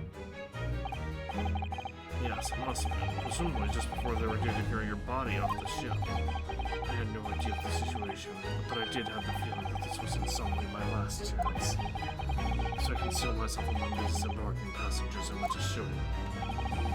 Then I disappeared into the crowded street of that foreign port city, so I could plan my onward journey to Great Britain. Just under a year ago, with all my past memories lost to me, I was left behind in Hong Kong. Everything was foreign to me. The sights, the sounds, the smells, my head reeled. I was truly at a loss. I realized now that I'd escaped as a dead man, with nothing but the clothes on my back. No money, of course. Oh, how terrifying for you.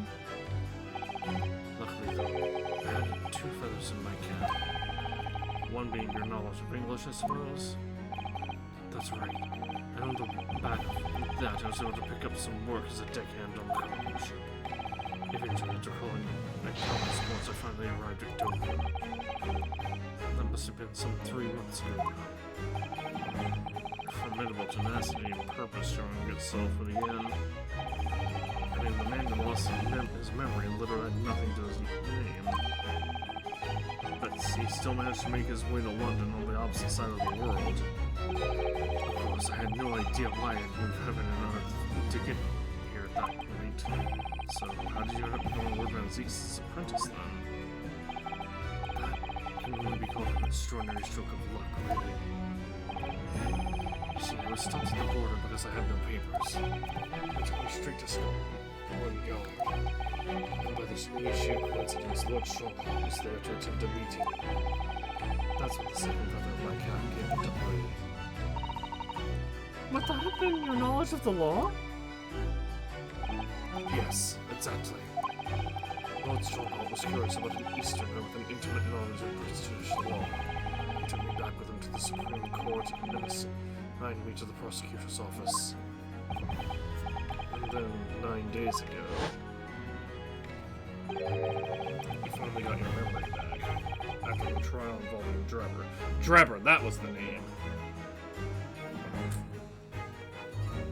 He was the one in the cemetery that wasn't supposed to be there, and probably why Genshin Asogi got shot in the chest and killed.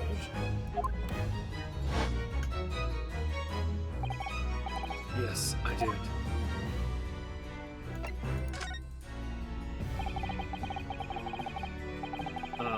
Ever since I first met you at Yume, you talked about your dream.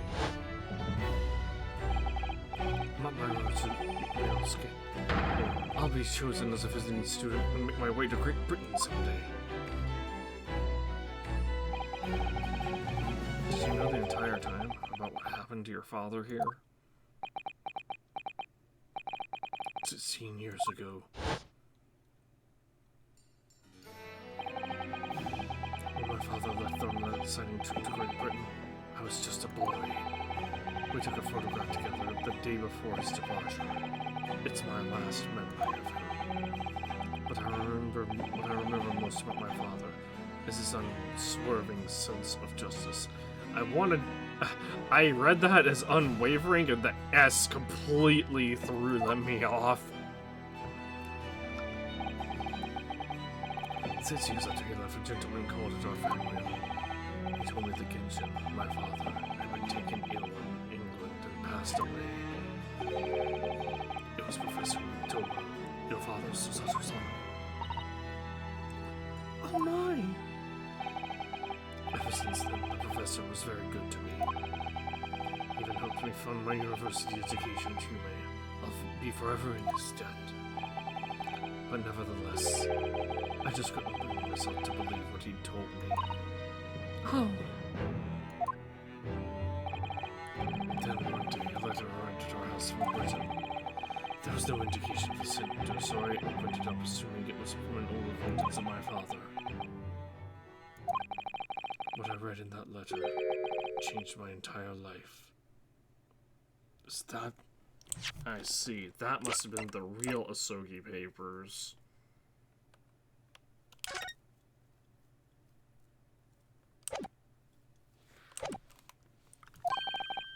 What did it say? It said that my father had been a mass murderer, and the writer cursed the Asogi name. Oh no! As a result of that letter, I found out what had been hidden from me all those years.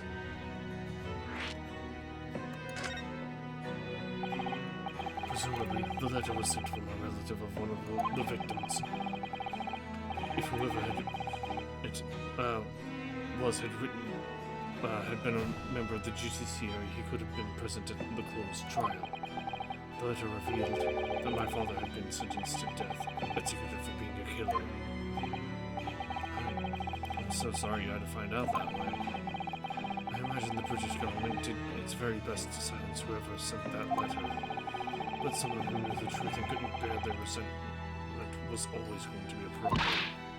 But still, it could have been written by anyone. Why would you believe such a thing? There were only a select few people who knew the professor. Or who were aware of the professor's identity. There was a newspaper cutting included with the letter. It was the first I'd heard of the professor and his terrible killing spree. Well, what did my father have to say about the letter? I couldn't bring myself to show it to him. What? Why not? Because he deliberately concealed the truth from me by telling me my father was taken by a fatal illness. That couldn't have been easy for him, and he'd done it out of consideration for my feelings. So instead, I showed the letter to Judge Jikoku, to the other visiting student. He faltered for the briefest moments, and then he just laughed the letter off. But in that moment, I saw it on his face. He was undeniably shocked, shaken momentarily before recovering his poise. A year later, my bereaved mother succumbed to the strain of grief, and she too passed away. That's when I made up my mind that one day, without fail, I would cross the seas to Britain and seek the truth for myself. The truth about my father, Genshin Asogi. And I wouldn't let anyone stand in my way. Oh, Kazuma-sama.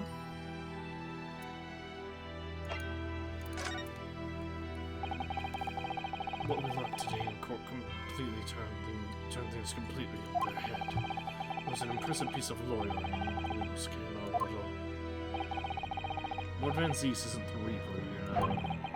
I almost don't want to believe it myself, but it turns out that Inspector Grayson himself, the victim, was... It's clear that the Inspector was behind the Reaper's activity all along. What? You mean you knew?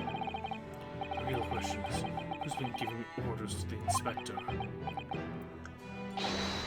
Yes, Beric Van Zeeks is the real Reaper.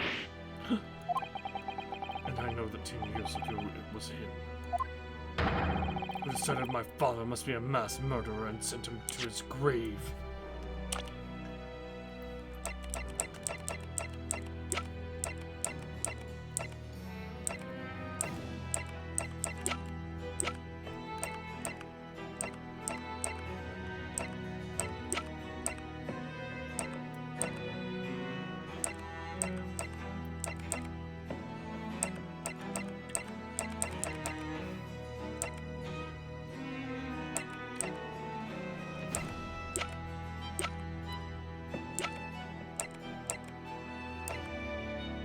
So...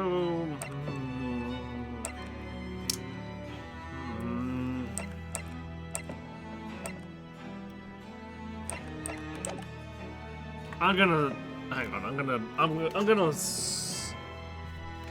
keep my mouth shut on this one. But I feel like they're pulling a... From the Ashes, if that makes sense. If you know, you know. No, he was merely saying that justice was done as the law dictates. He's not to blame. Ultimately, it's people who condemn people. The law is just a tool that they use to do it. Also, very well could have been wrong. man condemns another, he must take responsibility for his actions. Of course he must. But I know for certain that my father would never have taken another man's life.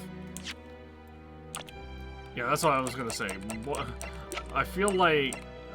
That's what I was saying. Like, what if Genshin was innocent, and this lady was both the professor and the Reaper, or the assassin Reaper, or slash Reaper, who had her death fate in Japan so that she could get back to Britain.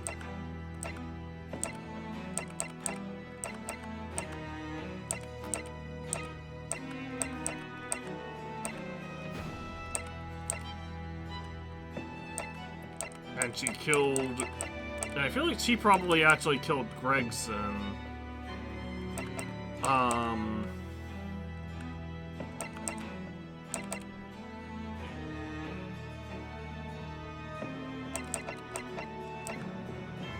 You know what, I'm just gonna say, I feel like she killed Gregson under orders from Male Strongheart.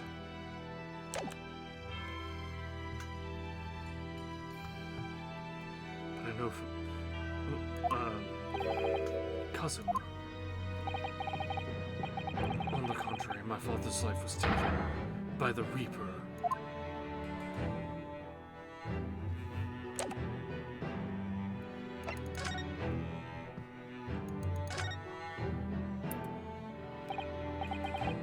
What the?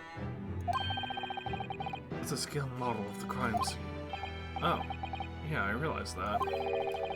Does the prosecution office make a model of the scene for every single case? Apparently so. Sometimes it helps to visualize things better and notice things you hadn't spotted before.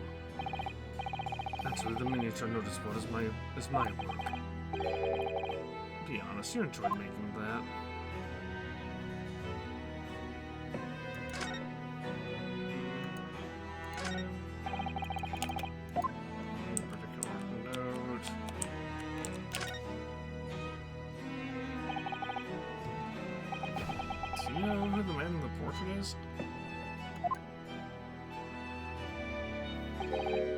Why would I? What? But you're Lord Van Zeus' apprentice. Yes, apprentice, not friend. And during the time I was suffering from amnesia, I didn't even notice that picture. Oh, really? I mean, it's not the smallest picture. I wouldn't have had the first idea of what the man decorates his office with.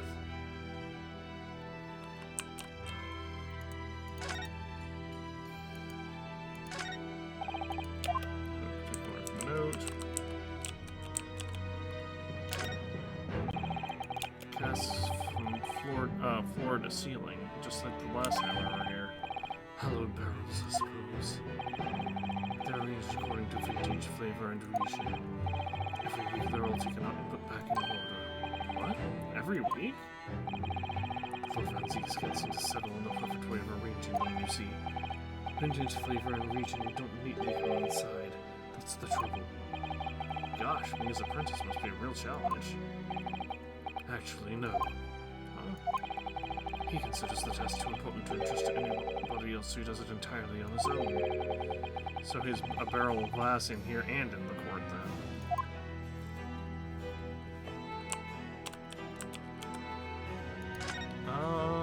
Well... Lord Van Zeus' incredibly stylish desk. It's not my style, though. No, I noticed you've been working at the little table on the floor, kneeling down Seiza style. I thought it was some kind of punishment set up by Lord Van Zeus when I first saw it. I find it the most comfortable way to work. I can't do it. The couple minutes sitting with my legs folded under me, they start to go tingly. Don't exaggerate, Rose. We both know you can't even manage a minute.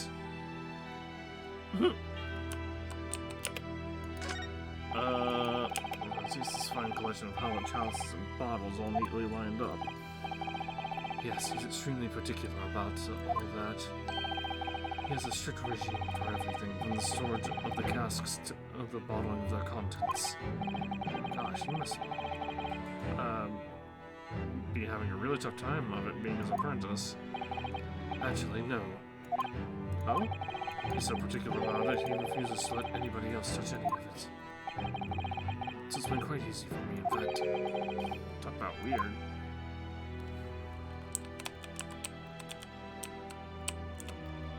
I don't know, I mean, I kind of understand that. It's kind of one of those, if you want it done right, you do it yourself, sort of things.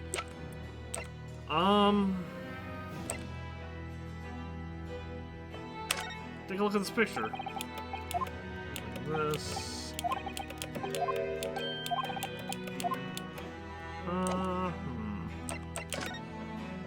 Saucy conversation options. I've examined everything. Okay, well, I guess we're leaving.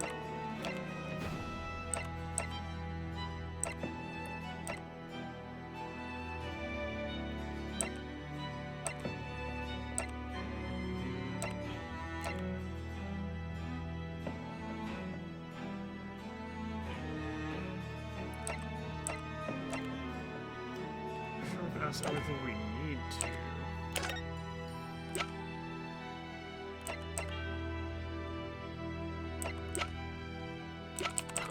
Maybe the autopsy report.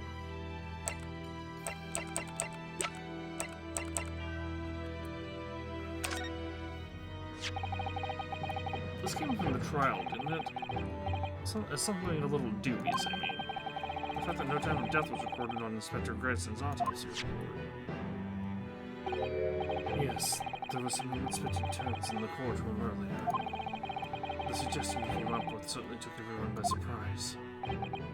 The idea that the victim died in the previous day at some other location is quite something. Well, considering what the pocket watch, when the pocket watch had stopped and the scorch marks on the candle, it's certainly a distinct possibility. The evidence in the scene both point to it. To be honest, it bothered me too, so I paid a visit to the autopsy room earlier.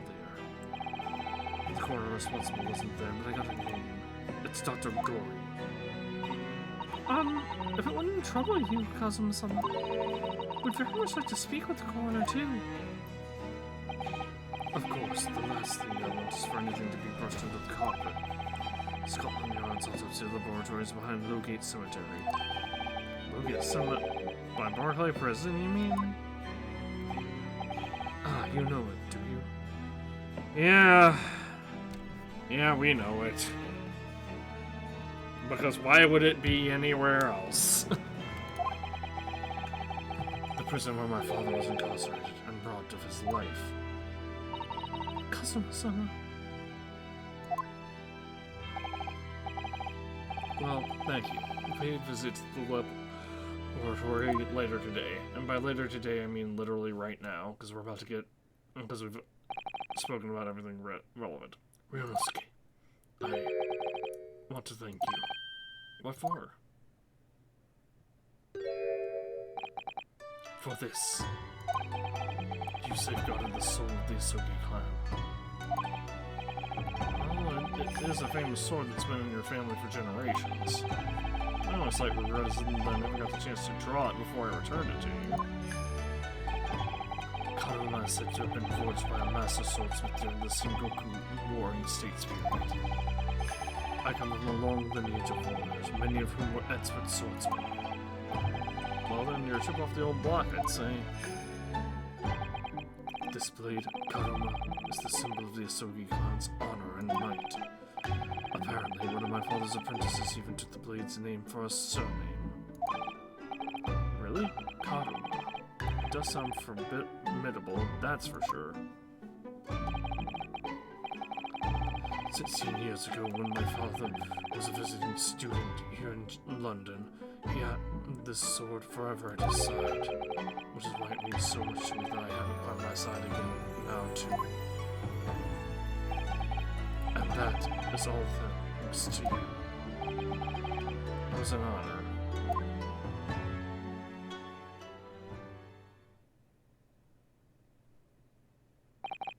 Now, I have preparations to make for tomorrow. Perhaps I said a little too much. Kazuma, You've changed. No, Rinosuke. I haven't changed at all. It's you who's changed. I can completely understand your resentment of Lord Menzies given what had happened.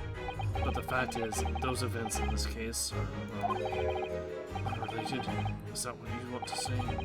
How can you be so sure? What do you mean? Never mind. That man is the Reaper, and it's for that reason the Inspector was killed. I'm going to prove as much in court tomorrow, by whatever means necessary. I can't let you do that, Cosmo. I know you'll do what you have to as a lawyer, but I'm sure I don't need to tell you that I won't be taking any prisoners in the courtroom. I would expect nothing less. Until tomorrow, then, in the Old Bailey.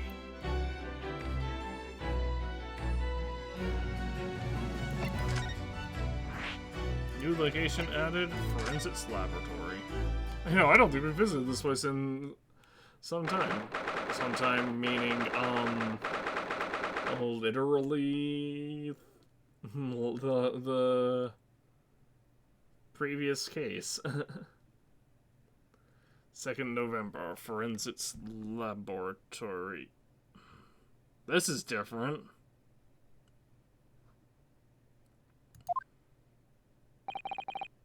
This place really is creepy, isn't it? Being a dead room is probably full of the spirits of the dissected. But actually, there's a rather pleasant scent of roses in the air. Being a dead room, the common probably needs a bold scent like that to mask the odor of death. Or just the odor of embalming chemicals and other chemicals. Embalming food and other chemicals. Iris, do you think we could change the subject?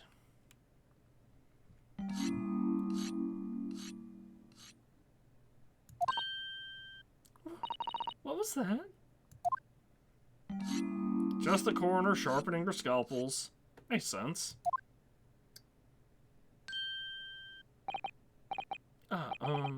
Dr. Gory?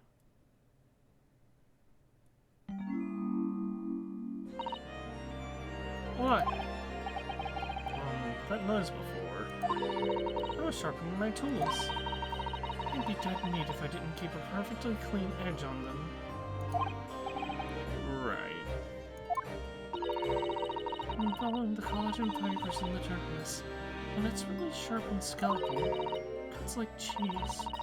Would you like a demonstration? Oh yes, please, I'd love to see. Then, if you'll do nicely. Huh? No. No, I wouldn't do nicely at all. I mean, maybe some other time. Was that a tut? Well, we came here to ask questions, so... Look, I'm just gonna present the autopsy report.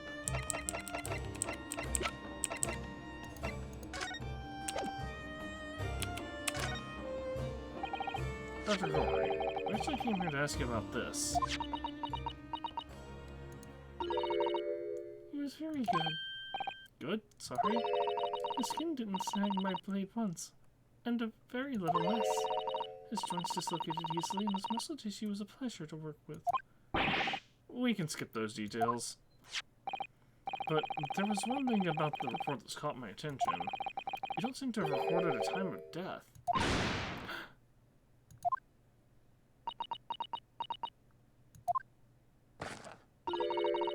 That's not my fault. That's not my fault. Oh, that made me jump. Then please, tell us what happened. It just updates the dialogue option.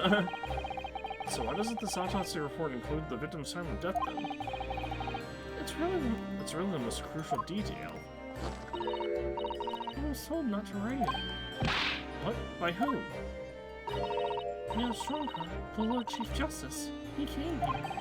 Lord Strongheart came? He said that witness statements about the gunshot and other evidence, it was obvious. The man clearly died at 5 p.m. on the 1st November when the gunshot was heard. But that's not the time of death you wrote in the report. You didn't write anything. Was there some reason you didn't include it?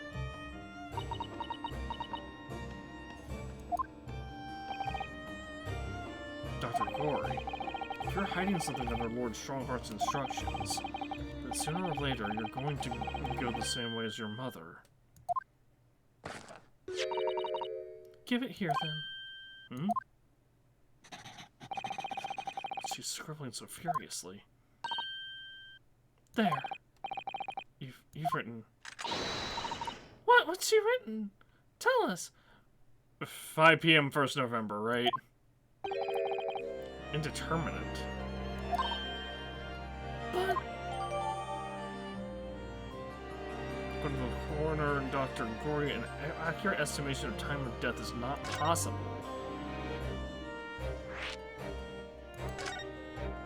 What do you mean by that? What was the time of death indeterminate? When the specimen was brought in, it was still fresh. So the time of death could have easily coincided with when the gunshot was heard. But there was one small discrepancy. What discrepancy? There was some fried fish in the pocket of the specimen's overcoat. And that fish had started to rot. What? The victim liked fried fish, but he presumably liked to eat it before it went off. Oh, yes. What are you really trying to say? It's possible that someone tried to manipulate the apparent time of death. Manipulate the... Is that even possible to do? Theoretically, if you were to chill the body in ice, you could delay the onset of action. And if the overcoat wasn't on the body at the time, And only the fish would have started to rot.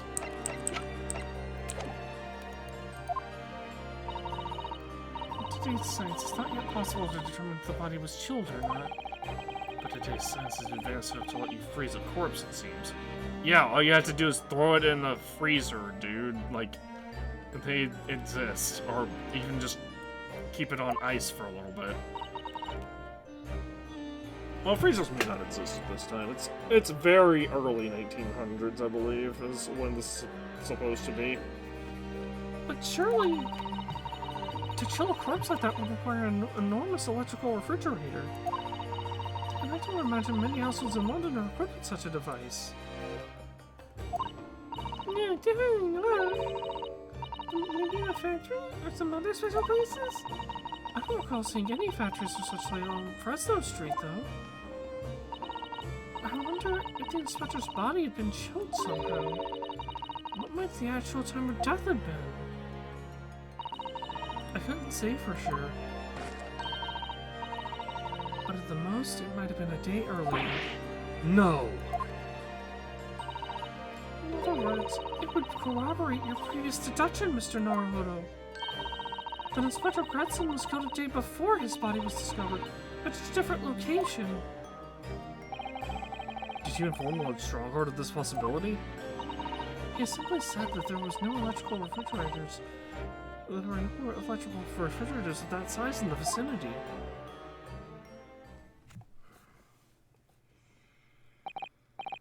Oh yes, one other thing. Something the Governor Barclay Prison told us. He said that your mother, Dr. Seeth, was responsible for confirming the death of the professor after his execution. Yeah, we know that. We saw the autopsy report. Naruhodo. The professor. Apparently, you always enjoyed listening to your mother's stories about her work, so we were wondering if you might know something about what happened 10 years ago? That's not all Mama did. Sorry? My mama carried out the autopsy of Clint Van Zeeks as well. What? Really? The brother of Lord Van Zeeks, the professor's final victim. The idea of carrying out an autopsy on a member of the aristocracy was completely unthinkable back then. But the detective in charge of the investigation insisted that it was did, and it was miraculously authorized. The detective being Inspector Gregson, of course. Quite an accomplishment for one man. That autopsy provided the vital clue needed to arrest the killer. And Mama was there for that historic event. What does this all mean? You know, that amazing autopsy happened right here in this very room. The professor and Count Van Zieks. They both spent their final moments before their burial on that dissection table there. So this lab, Mama's lab, was instrumental in some of the country's most important events. She really is proud of her mother. I wonder if you'd tell us more about exactly what happened back then, Dr. Gory?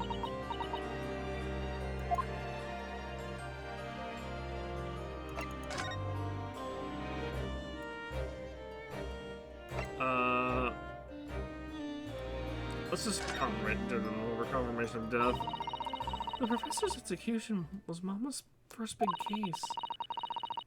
She had to be in attendance at Barclay Prison's execution chamber, rather, and signed the certificate to confirm the convict's death. Mama is the best coroner in the world, you know. I was so proud of her. The execution didn't actually take place. No. And worse still, Mama actually helped with the jailbreak. I didn't want to know.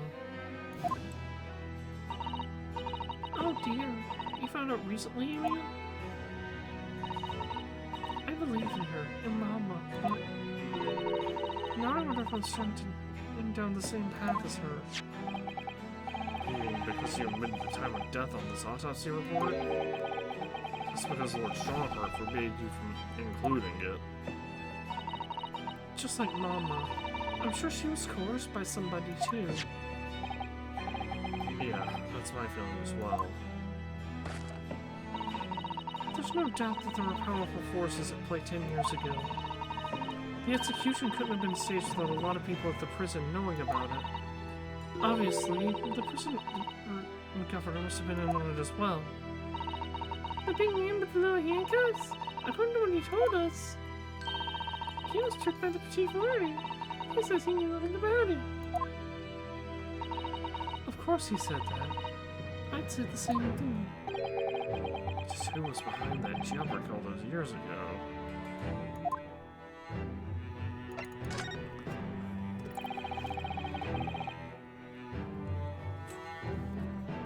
He mentioned the autopsy report of Clint Van Zieks.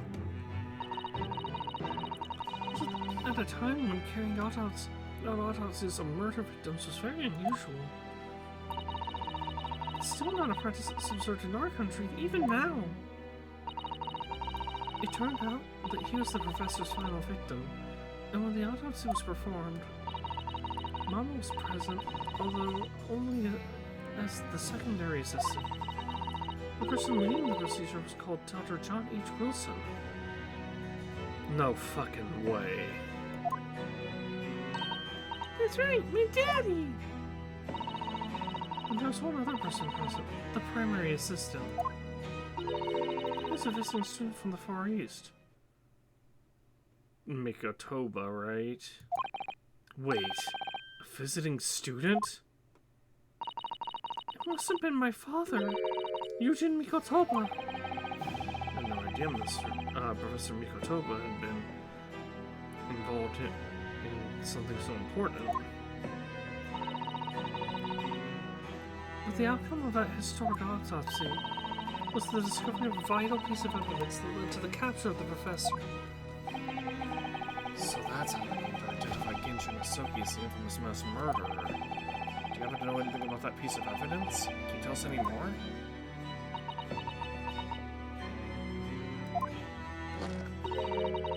Would you like to see the records for yourself? What? Would that be alright? What's the point of keeping records if people can't look at them? They're filed under V at the back of those cupboards, with the other records from the last decade. Thank you. Let's see. Van Zieks. That's strange. What, Mr. Naruto? They aren't here. There's nothing under Van Zeek's. There must be! Perhaps somebody took them away? No, no one's allowed to take documents related to the professor case out of this room. But you're right, they're gone! Oh, when was the last time somebody looked at them? Do you remember? It was... Oh yes, I remember now. It was 2 years ago. A consulting detective came one day and said that he'd like to see the records. No, you don't mean... Sherlock Holmes was his name.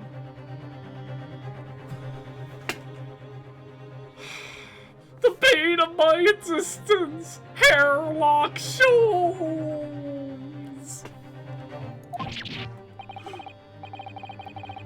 Deep down, I knew that was coming. Do you think he stole the records? Oh no, surely not. Iris, that can't be. Can it?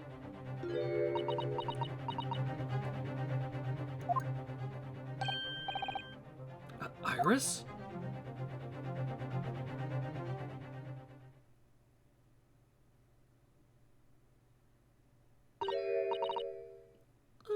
Yeah.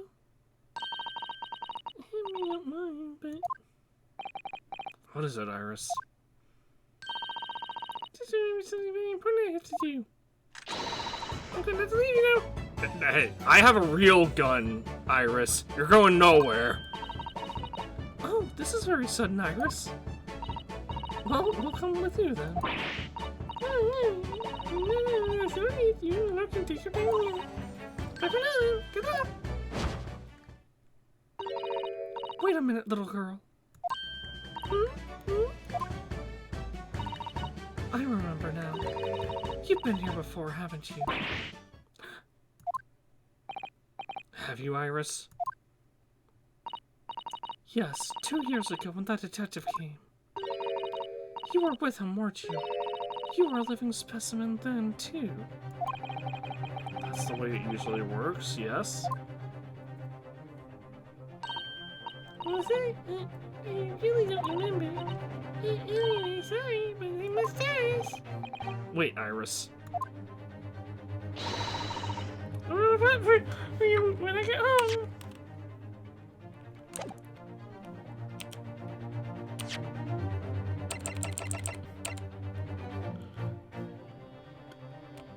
Take that!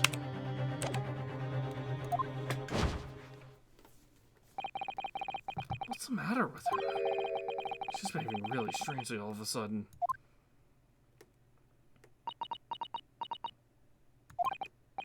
Well, in that case, we won't keep you any longer either. It's been quite a while since I had any visitors. This was really fun. But next time you come, I prefer it if you were ready for dissection. I can't make any promises, sorry. It's a bit strange that the records of Clinton Van Zeek's autopsy have disappeared. But I think we've asked all we came to ask now.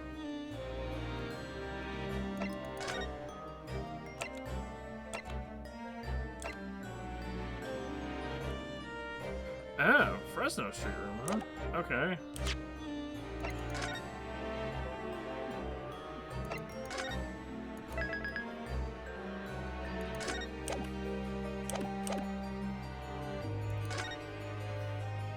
Alright, back to the scene of the crime, I guess.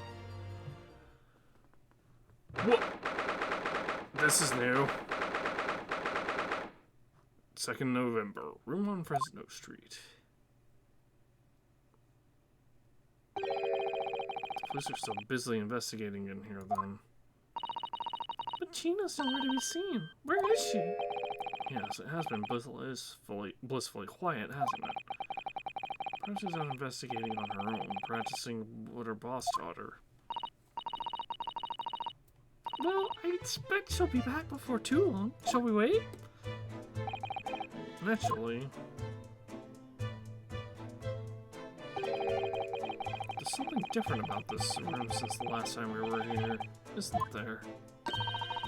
We always use the time to investigate more thoroughly.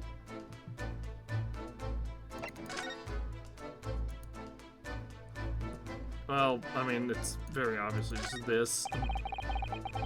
This little trunk wasn't here before, was it? Oh, it appears to be made of metal. It must be very heavy. I wonder to whom it belongs.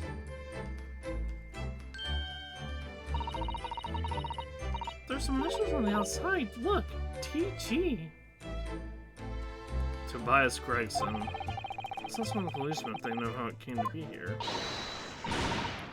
Oi, what are you doing? That's my truck, that is. Ain't off. Tina. Where were you hiding? I don't know. Oh, you leave stuff unattended. And for a few seconds, and I heard Tom, Dick, and Harry's got his green eyes on it. Just a wild guess, Gina, but... What? Spit out on him. Is it fair to say that you've only owned that trunk since this morning's trial? What are you trying to say?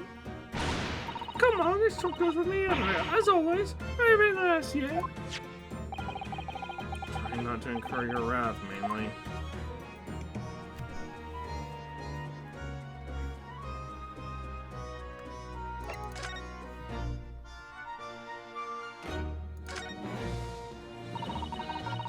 He's a them talking at the yard now.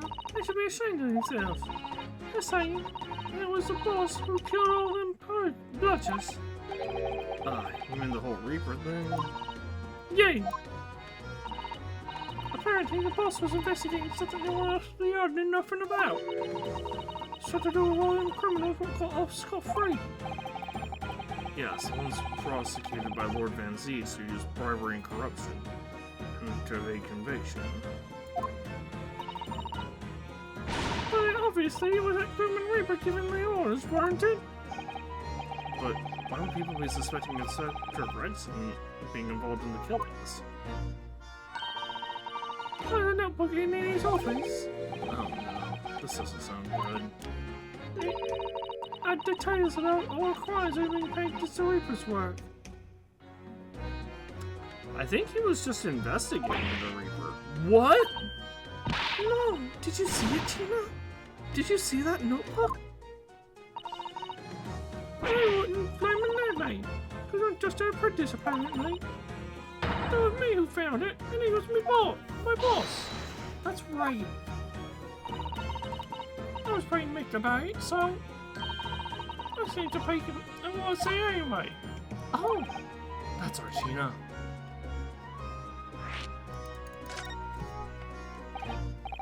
So, you managed to see what was written in Gregson's secret notebook anyway, did you? The way I say it, it's my right to read what he wrote. And what had he written, Gina? Didn't she say she can't read? Dates, times, places, names, and a whole list of them.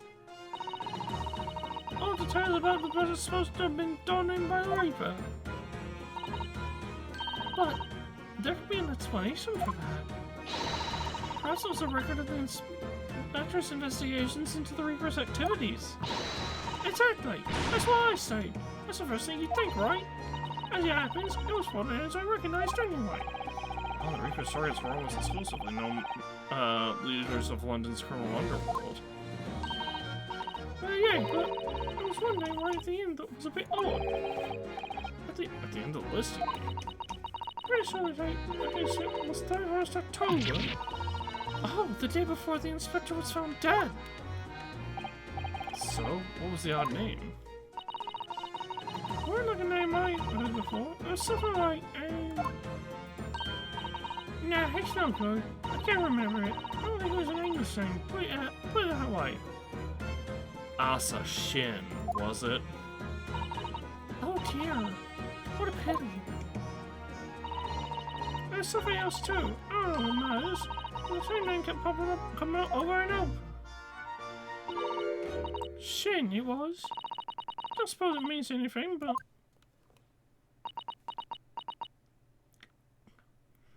I promise I have not played these games before. Although I think anyone could assume that was coming from a mile away. Did you say Chin? Eh? What? It doesn't mean something? What if Antiques knew the name too? He mentioned her as well. The one who actually did the deeds. And now we find out her name appeared in Grayson's secret notebook?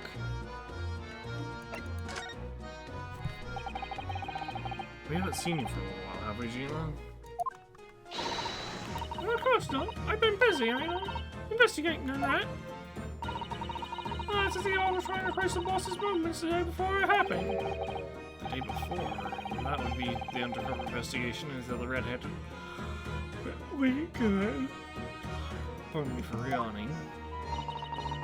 My boss ain't done, did he? You know some cool horse right in there being, didn't you all?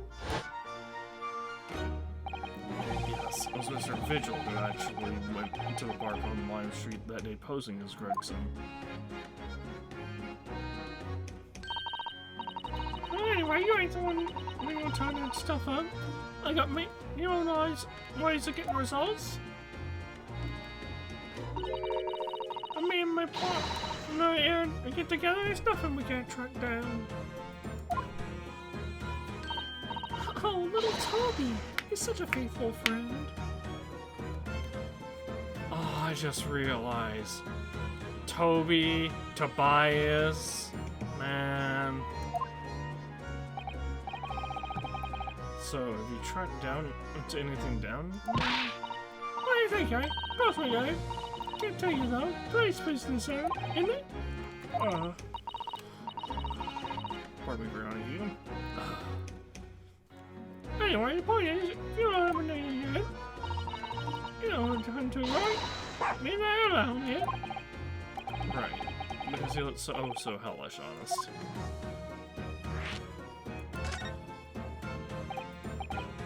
Gina, about your pal down there. Cheers for the Toby, right? He's a part of the force, he is. In Japanese, police thought means something quite different. And not altogether nice to those involved in crime. But here in Britain, it's a wonderful compliment, it seems, for a canine at least. It should be. After all, in the great exhibition case the other day, it was Toby here who managed to locate Driver's workshop. Hey, it's time for another demonstration of what this super dog can do, eh?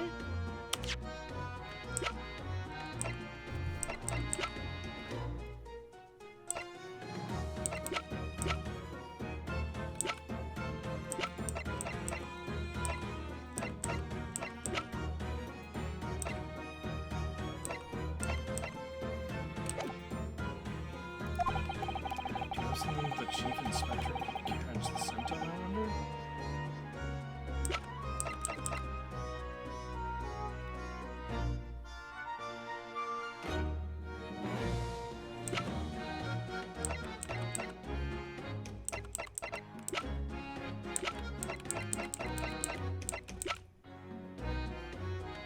Take that!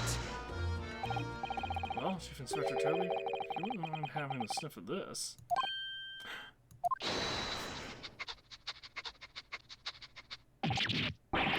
He might be a little too keen, don't you think?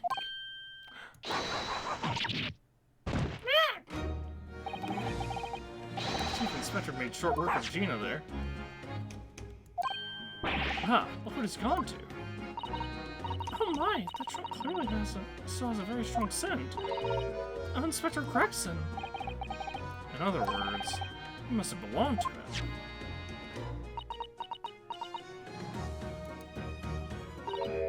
Oh, alright, it's a fair cop, I suppose. I was really hoping it would lead us to, like, some factory or something like that. Secret ending and all. And you nearly got away with it, too. You always talk so proudly of Chief Inspector Toby's nose and what it can achieve. Did not cross our mind when we managed to find something that was right next to us? Yeah, it was a bit of a blow, wasn't it? That's enough now, then, Gina. Eh? I think it's time you told us the truth about that trunk.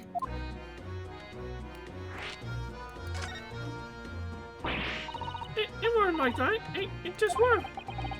What are you talking about? I don't score that hand nose, but what happened? Alright, Ethan. What did happen? Why is there a big cut in the side of the trunk? Like I said before, we were trying to trace the boss's movements. Don't tell me I had with the boss's overcoat. As soon as I done that, he went off like a shot.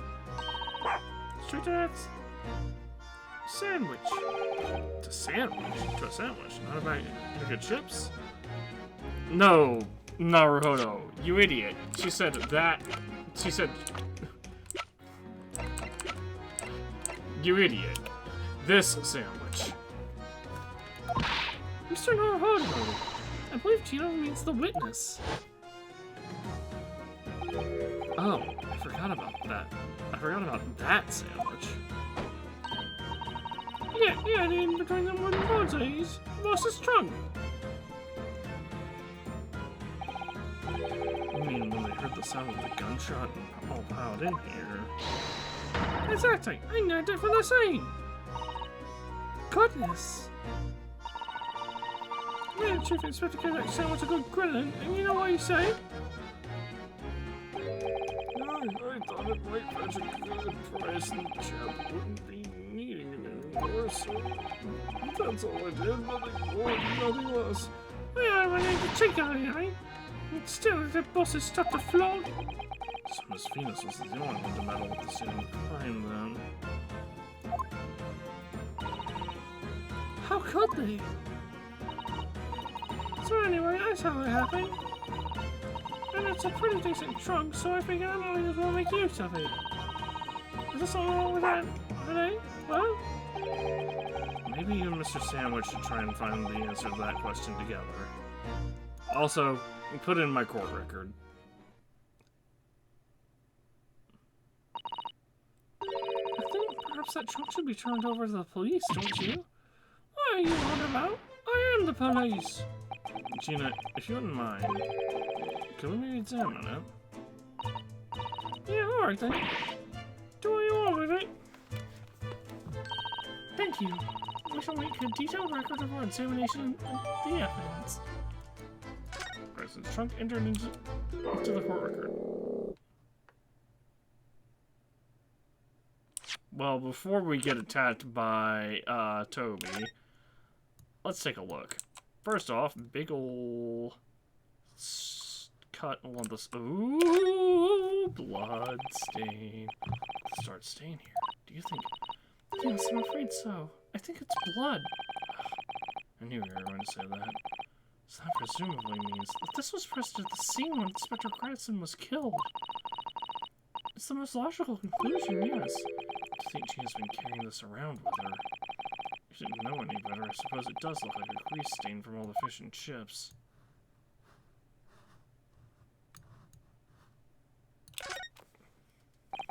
Have you seen this huge gash across the side of the trunk here? It's gone right through the leather and into the metal behind. Gosh, for a metal chest like this to have been so badly damaged. Normally the gash must have struck the side with considerable force. I wonder how it happened.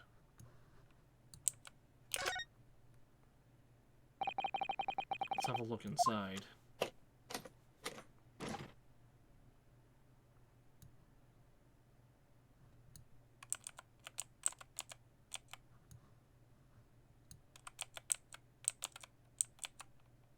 Okay, I guess the only thing of interest is... Oh, hold on. Do you see that? There's something stuck in the side of the trunk here. It's glinting. It's like a fragment of metal of some sort. It's wedged so tightly I can't remove it. Well, don't cut yourself. You'd better leave it, I think. Look, there's something inside. Oh, let's see. It appears to be a passport authorizing him to travel overseas. Was Inspector Cranston about to go on a trip abroad then? He was going to France! What do you mean? Perhaps the date of departure might tell us something. That was... Oh! What is it? He traveled on 31st October, just one day before the incident. What? Really? Passport, document that was in Inspector Cranston's possession, issued for travel to France the day before his body was discovered. Cranston went to France the day before his body was discovered?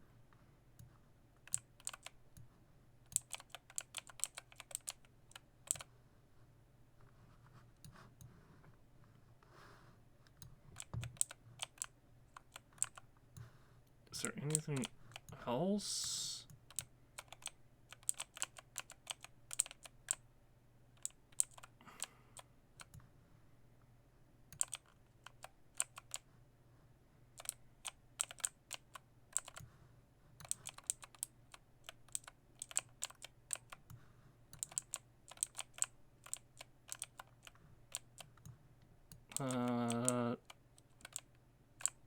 Doesn't look like there's anything else.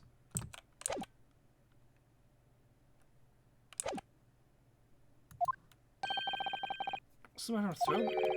What's he acting so aggressively towards me all of a sudden? Mr. Naruto, be careful. It must be the trunk. Ah! Toby, what are you doing? You're gonna make his face off. Mr. Naruto, Mr. Naruto. Gino, quickly, hail a carriage.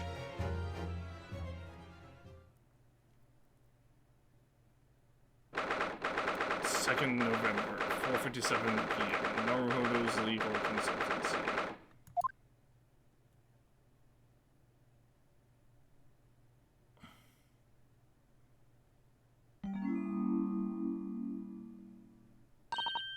Oh, Mr. Naruto, are you alright?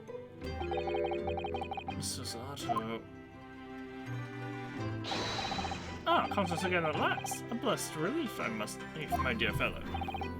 After all, to drop dead after a moderate licking from a small terrier, most unseemly. What is or isn't seemly isn't relevant here, Mr. Sholmes.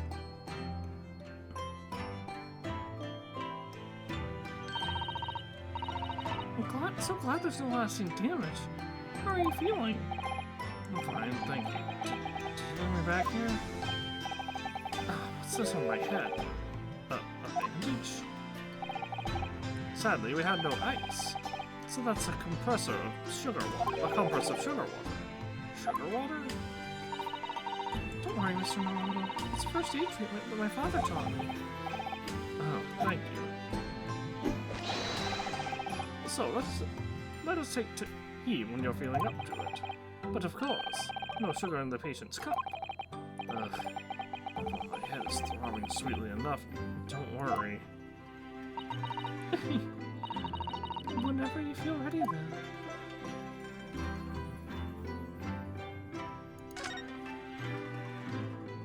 Okay, well...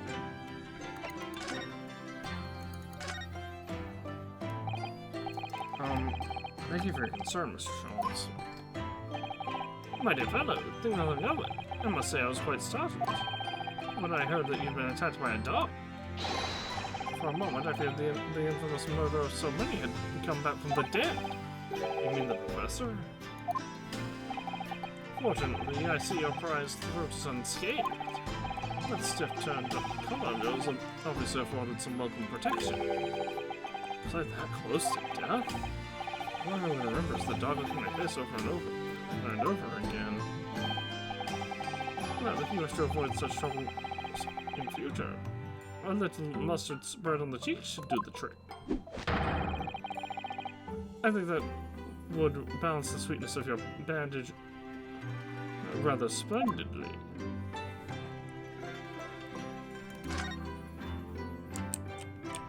Okay, well, I guess we're just going downstairs.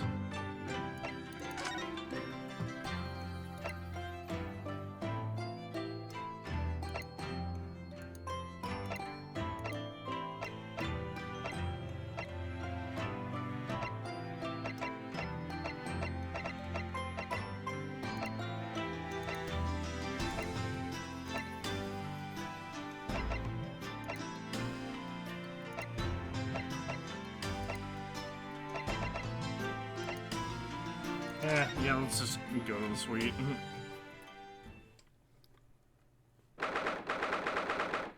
2nd November, Sholmes' suite. Mit dem Schwarzbiergebot, Boden wie ein Feuerberg, den Schlund es mir verbrannt, ach Hopfen deine Wut. Herr mit dem Knacker, ich What on earth is going on in here? Am I having a bad dream? Ah, no, it's an old German folk song. Rather a fine rendition, I think. Not the folk song. Everything else. That's the least of my concerns. Iris? Why is Professor Miktoba passed out on the couch? Iris, what's the matter?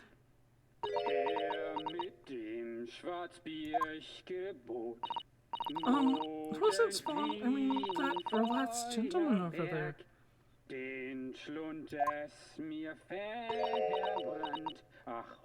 It's Miktoba. It's your father, Mrs. Otto. Jeez. Iris?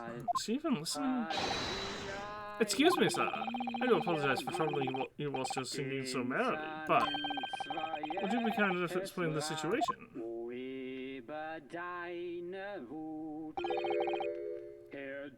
Well, that worked.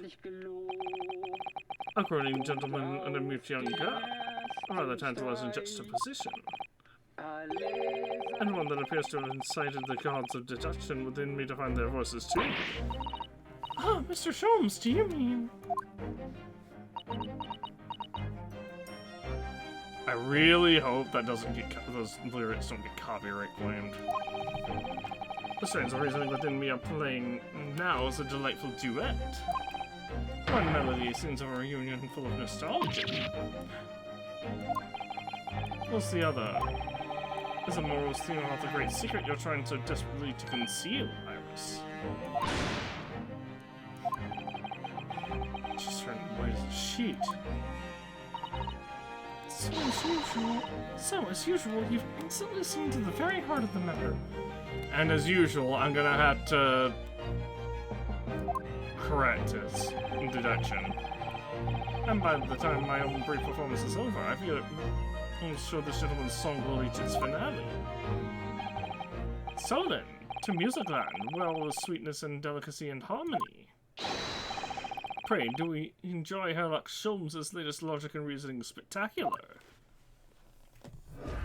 The great deduction. The game is afoot. Man's identity. Also, consider the gentleman's nationality. Clearly he's German with no grasp of the English language. As evidenced by the Germanic song he sings and his apparent inability to understand when asked to desist. Oh, he's actually supposed to be singing the song rather than... So why is the man here at all, and in such apparently high spirits? Is it not just the record that's playing? The answer, of course, Iris, is clearly known to you. Indeed, we need only follow the gaze of those bright young eyes to travel that particular part of this mystery. The reason for the man's mildly irritating warbling is revealed by the herbal tea. You obviously offered our German guest a cup of your latest herbal blend, and these local flavors have made the man's spirits soar, and resulted in this joyful ditty tumbling incessantly from his lips. I eagerly await sampling of the flavor myself, that I may join the fellow in his state of elation. Now to the next question. Who exactly is the gentleman availing himself so thoroughly of the settee?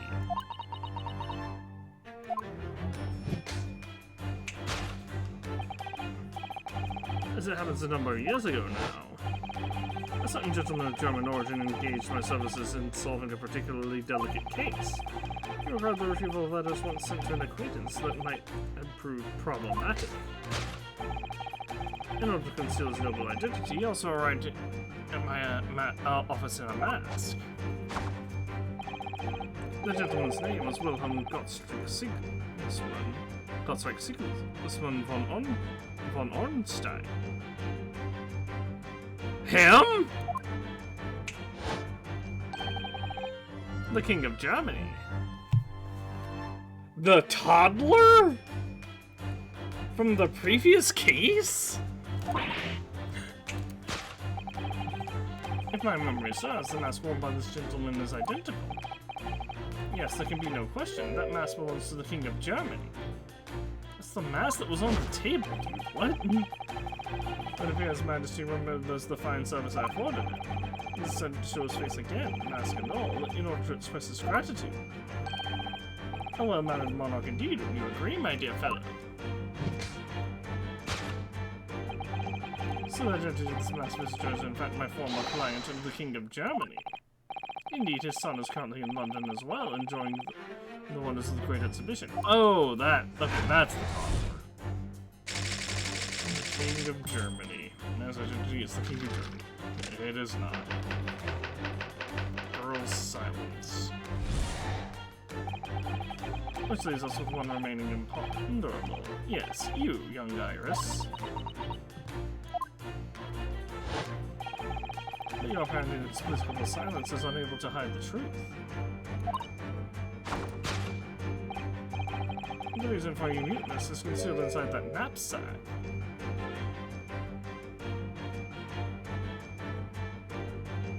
I'm trying to look and see if there's anything else. A £5 note, I believe, but I must say, as your compatriot, I'm deeply saddened.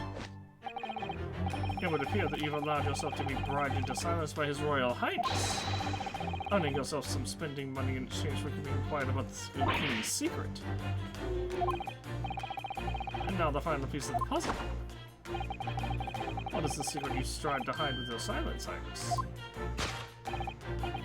Ah, yes, we need only follow that brief involuntary twitch of your eyes to find the answer. You attempted to abscond with that coffee cup. My favorite coffee cup. My favorite coffee cup, in fact. Or should I say, the handle of my favorite coffee cup? It appears this high-spirited highness broke it in the midst of his hijinks. Which leads to the sad truth. My favorite coffee cup has been broken by the King of Germany, and Iris, you tried to conceal it from me. I shall have the bill sent to via governmental channels to the German royal family for its replacement. Hide the coffee cup.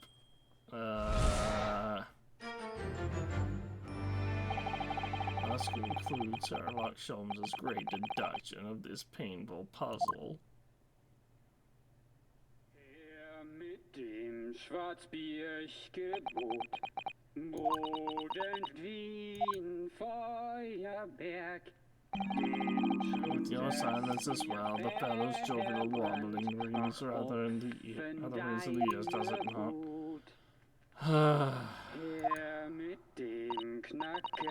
Mr. Sholmes, I must say something does rather trouble me. Pray, Mrs. Otto, do tell. His Royal Highness doesn't appear to have moved a muscle since we arrived. Ah, but you haven't said a word either, Iris.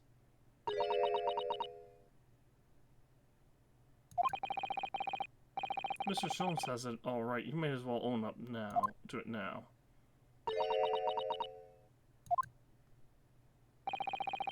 Your reasoning isn't entirely without substance, I must admit. And one other thing, Mr. Sholmes.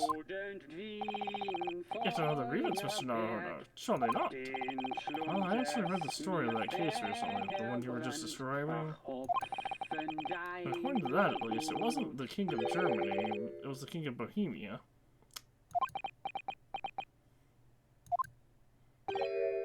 Goodness, was it? Yes, that's quite true. Mr. Gotts, the prince, testified to that in court. In his words, I have come to see the great exhibition all the way from my home in Bohemia.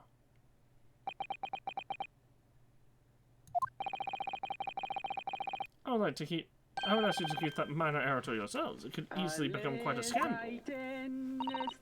I believe, Mr. Naruto. But it's our turn to take some corrections to a number of minor errors that may have slipped in. Yes, even Mr. Sholmes is wondering he might be slightly wide of the mark this time. Although it's clear that Iris is definitely hiding something. We need to find out the truth behind this mysterious scene. Oh, one truth is incontrovertible. My favorite coffee cup is no more. So, shall we embark again? On a joint presentation of Herlock Sholmes' logic and reasoning spectacular. Course correction. Hold it, Mr. Sholmes.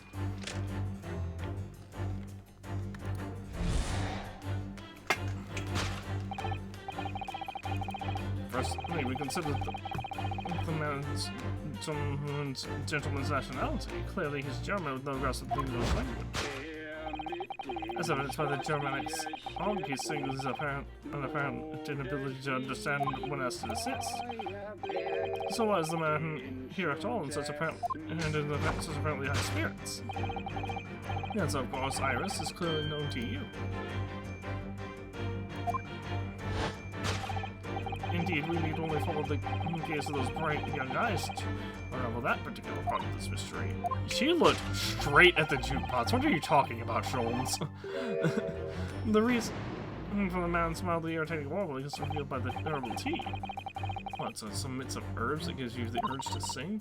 Goodness, I should let you try some. I'd like to hear you singing, but this man, just how long does he intend to keep up with that tune, do you suppose? As I said, he's been stock still the entire time. If you look closely, his lips aren't moving either. So I'm not sure what's actually responsible for the spirited singing, but I suspect the answer lies at the end of Iris's gaze. Can I go up? Okay, that is so weird. I had to click and then drag up. Take that!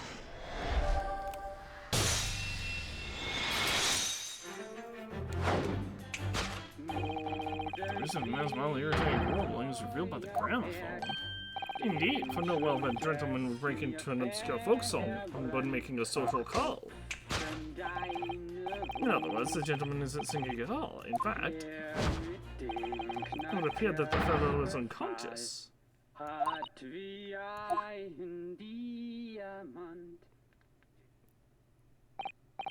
The music seems to have stopped now. I ask you, Mr. Naruhodo. Yes? Why would I have purchased a recording of that gibberish? How should I know? Well, never mind. On with the deduction. Who exactly is this gentleman availing himself so thoroughly of the settee?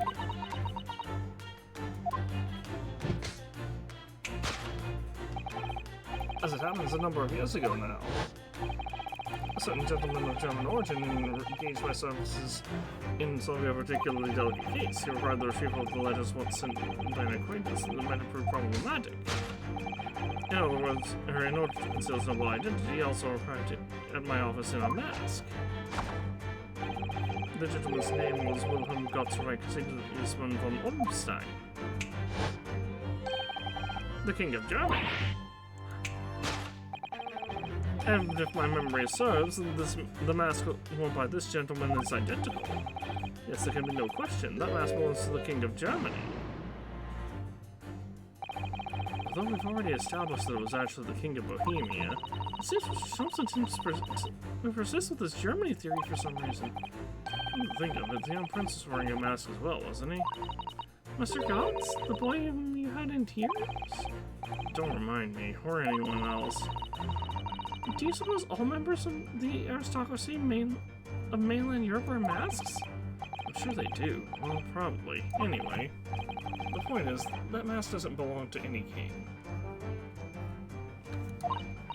No, that's right. As we well know, because we can identify the true owner of this mask.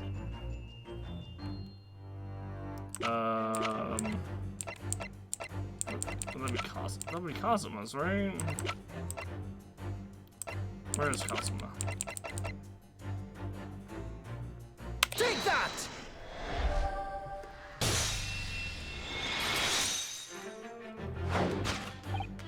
Yes, there can be no question. That mask belongs to Cosima Asogi. In other words, my memory is sublimely unreliable. Only you could try to make that sound positive. Because of his mask hasn't been languishing on this metal chest for several days. But it doesn't explain why the gentleman is wearing it now.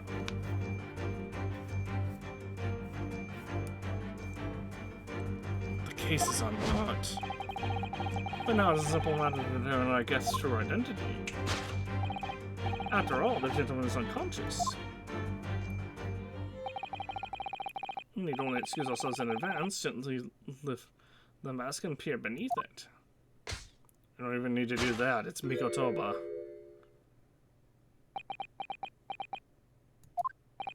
I don't believe it.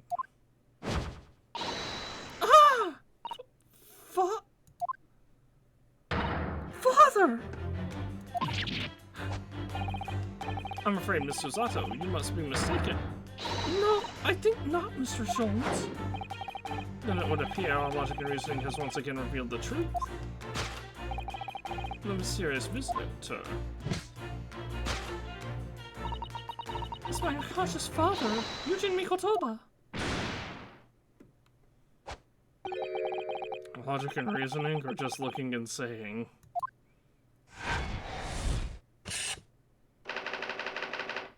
Eugene Mikotoba. Solved. Man's identity solved.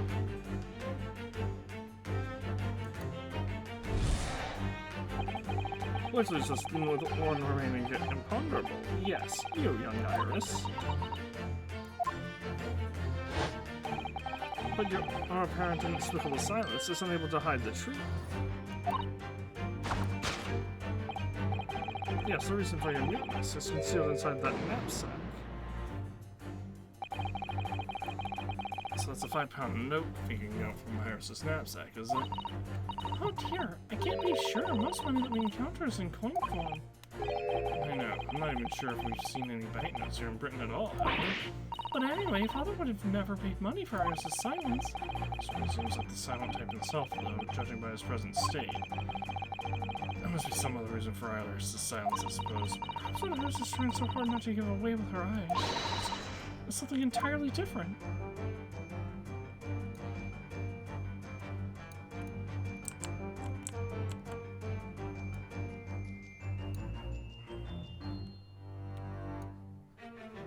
I mean, it's gotta be the chest, right? Take that!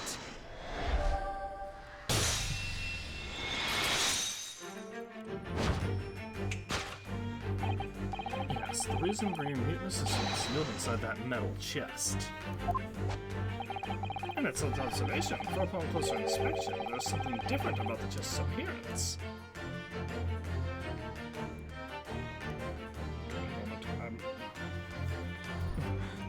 Having issues with my fingernails. It's got blocked at all times, and now the catch is open. I'm also having issues with audio.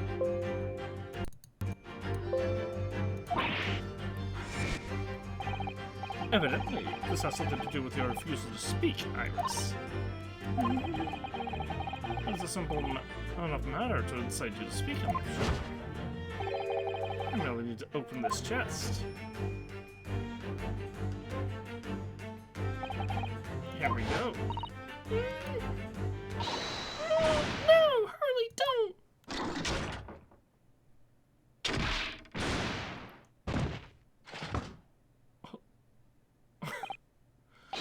Mr. Sholmes! Mr. Sholmes, Harley!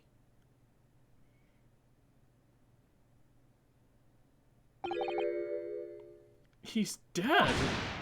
Never! Oh, Harley, I told you not to open it. Ah, so you found your voice now, Iris. Ah! In other words, what just happened clearly reveals the truth here. Yeah, the real reason for your silence until now is... This is somewhat different to the usual dance of deduction you perform with Mr. Sholmes, isn't it? Well, he's left me alone on the ballroom floor, so I'm gonna have to dance this next part solo. Anyway, I need to get to the bottom of this for my own peace of mind. Now then, Iris isn't usually the silent type, so... Do you not actually know the answer yet? But despite that knowing point of the finger before... Mr. Zato, sometimes a man needs to point his finger first and think later. Oh, well, if you say so. I think we better examine Iris more closely and try to read the situation then.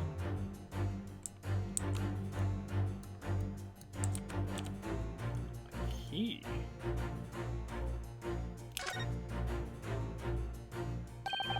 That's a key she's holding. Look. I'm sure that wasn't in her hands before, was it? No, you're quite right. It appeared as if by magic. That's strange. A big old iron key. Where did it materialize from? I mean, I guess Take it's that! not the key?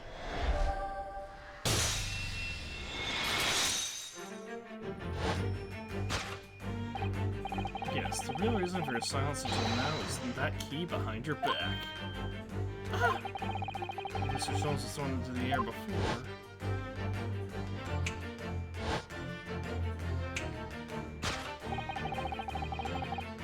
Just before you come hold out to try to stop him, you just slipped something out of your mouth. That something is the key now in your hands. And no doubt the key to the chest. You're so clever, man. Now it becomes clear. As to Mr. Schultz's graphic demonstration, we can well imagine what happened here. Mr. Mikotoba also opened that metal chest only to be punched into the air and land sprawled on the settee. But wait, that doesn't explain all the facts. What about the stylish scarf and the cup of tea? And above all, why would you be wearing Kazuma-sama's mask? Well, for those curious details, I can think of only one explanation. Clearly, an unbelievable miracle took place in this room. Isn't that right, Iris? Consider how the room was arranged before this whole painful experience took place. Professor Mikotoba opened the chest, completely unaware of what awaited him inside. The mask was flung into the air just as he was, only to land immediately on his face when it fell back down. And that teacup's journey through the air ended when it caught on the unconscious professor's finger. Do you mean to say that the stylish scarf It's actually just a tablecloth. This is the great detective's office after all, with some miraculous deductions.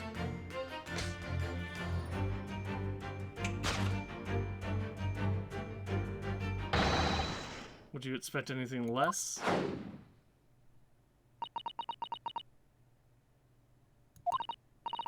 Yes, you're right. It happened exactly as you said. Brilliant, you know?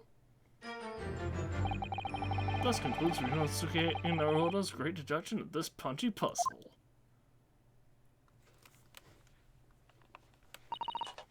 So then, why don't I make a fresh pot of tea for us all? Objection! An admirable performance, Mr. Naruhodo. But in the final act of the show there, you rather missed everything of importance. Mr. Sholmes! You do cast your mind back to my earlier deduction. Iris, clearly you're hiding a great secret. She is? Look on her face. Mr. Sholmes must be right. What a great secret is. The cat isn't in the bag yet. So I put it to you again. You were attempting to abscond with that coffee cup. Really, this is came up at Mr. Holmes's cup. It must have been smashed when Professor Mikotoba opened the chest. Oh dear, so many things seem to have been broken here. But now that the deduction has taken a different direction, Iris doesn't seem to be trying to hide the broken cup anymore. In other words, her great secret is something else. Let's put our observational skills to work here one final time, then.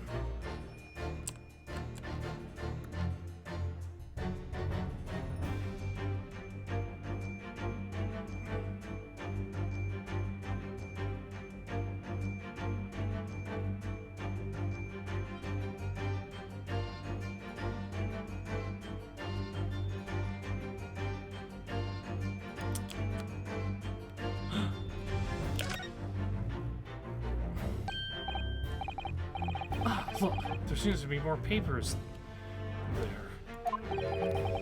Is Iris trying to hide them underneath the tray? The insignia, Mr. Naruto. It's an official Scotland Yard document. What? But why would Iris have We must ask her. official Scotland Yard document? Take that!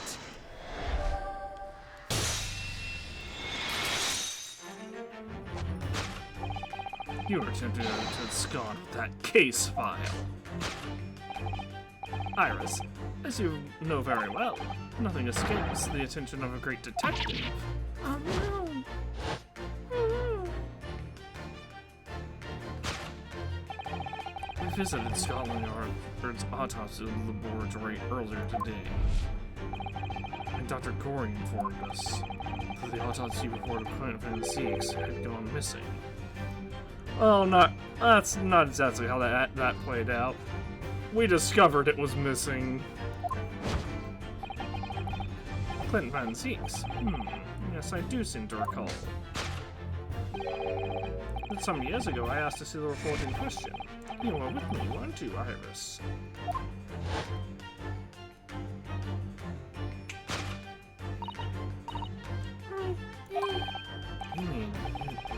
Was you, Iris?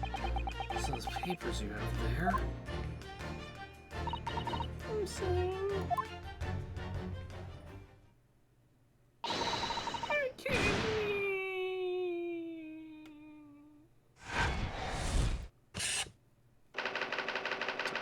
the case file. Solved. Deduction complete. Elementary.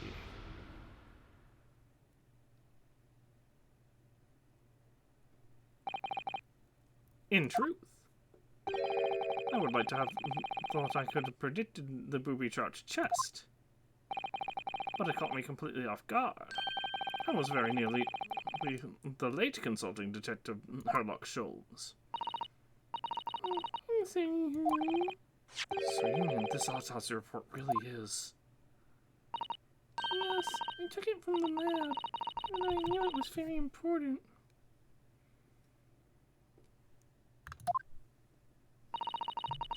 Is there something in it that troubled you, Iris?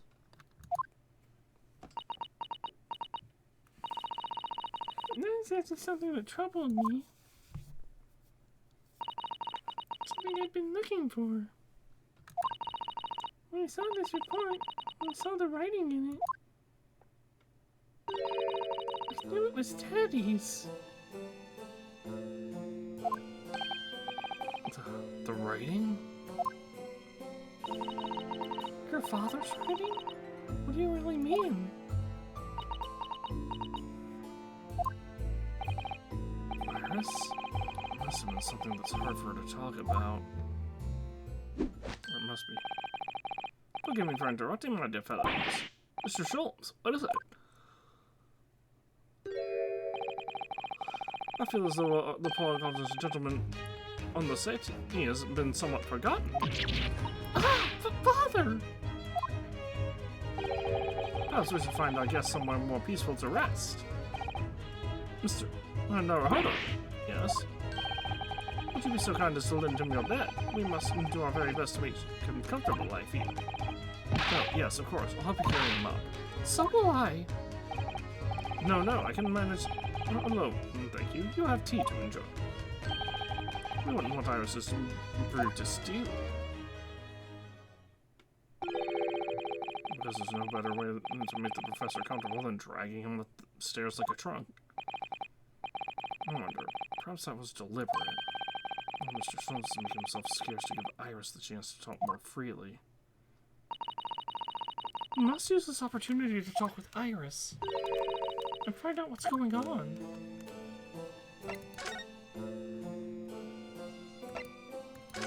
First off, autopsy report. I saw the writing in that report. I could hardly believe it.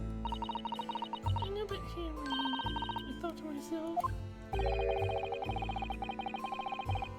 Because it was the same as the handwriting, as the writing you'd seen on your father's case notes.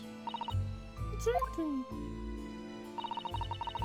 was so desperate. I am obsessed with your papers here properly and need to see them side by side. So as the touching does not laboratory, but I was totally couldn't take the report away. So, instead of just coming back later with a copy of, or with like a couple of samples of your father's handwriting, you stole the report from the lab? Yes, you said it. It's the first time I said it.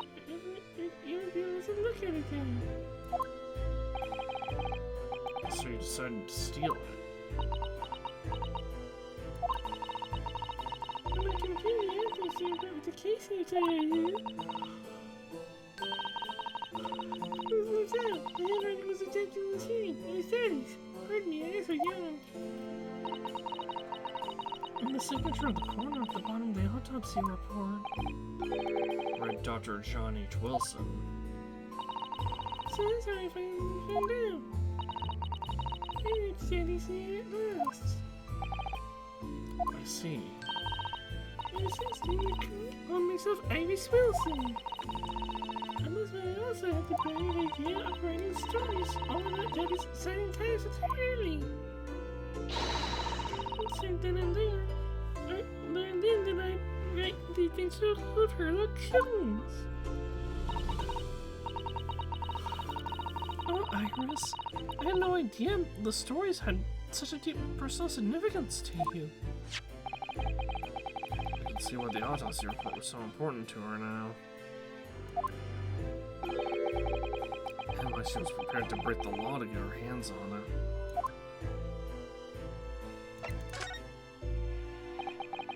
Would you like to tell us about it, Iris? About your father? I'm sorry, Jesse, you heard it. Named Daddy and Hurley, or Daddy used to be Hurley's partner? Yes, and the notes about all those cases they solved together are left inside that metal chest. Oh man, I keep yawning. That's right, Hurley told me, you see. Except that Daddy's somewhere far away, so we can't meet. That's one way of describing it. And when I secretly unlocked the chest and read through the papers inside, I started to build up a picture in my head of what Daddy must be like. Oh, that's only natural. You're just like any other girl of your age. I need to tell you about some medical science, so I studied and got my degree too. Well, that's only natural, I suppose. In that respect, you're not quite as... Pardon me, I don't know why I keep yawning.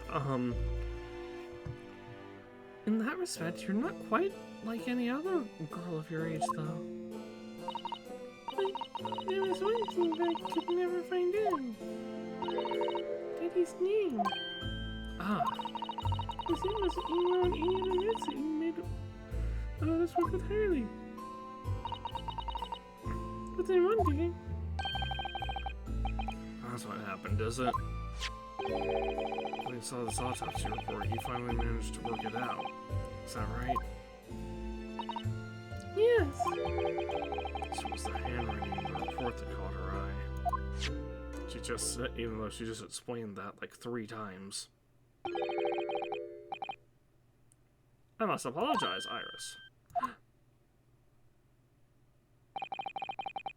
This is really all my fault. I made a promise, you see, but until the time was right, I keep the details of about your father a secret.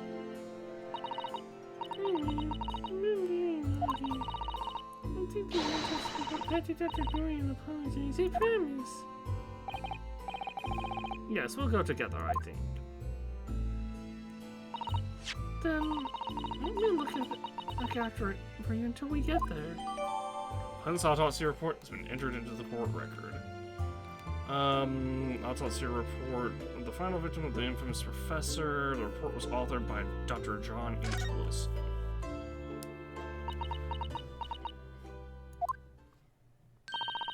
Let's get rid of me everything. See you all later. Do we want to clean up this Poor Iris. She must be feeling awful. I know Mr. Sholmes is here for her, but still. Ah!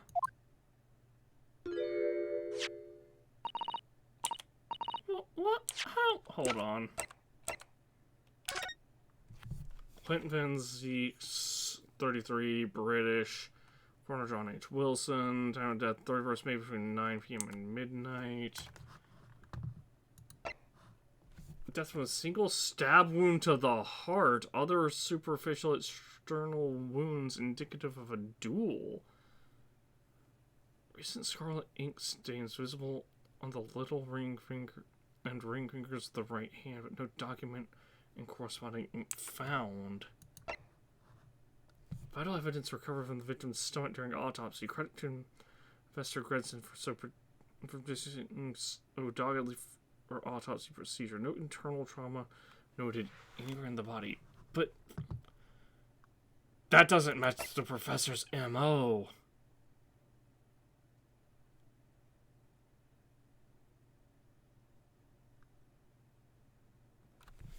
That's holy shit.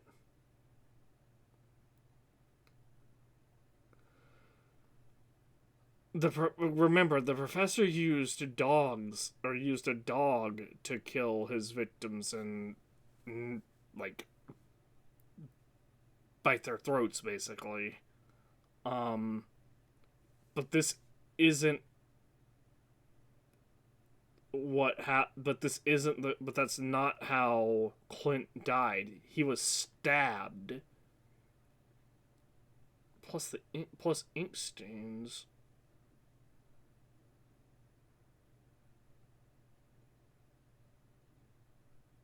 No document with corresponding ink.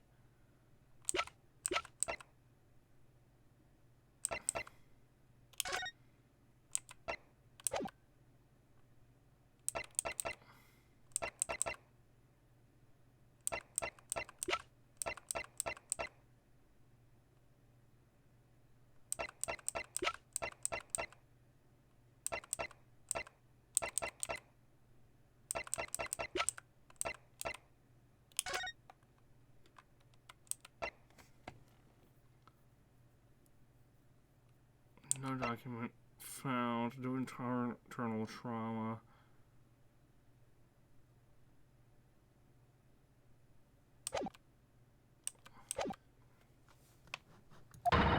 What's the meaning of this, Mr. Sholmes? Mr. Sholmes? Oh dear me.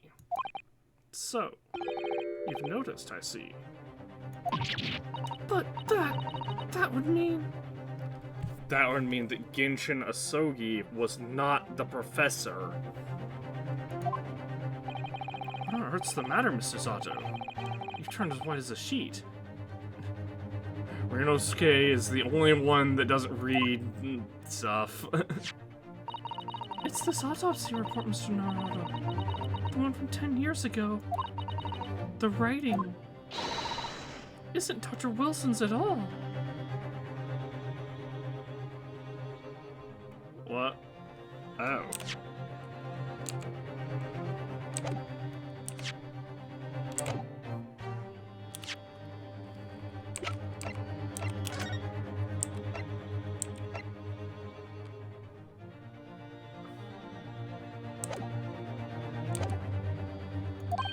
Huh? What do you mean? How could you possibly know that?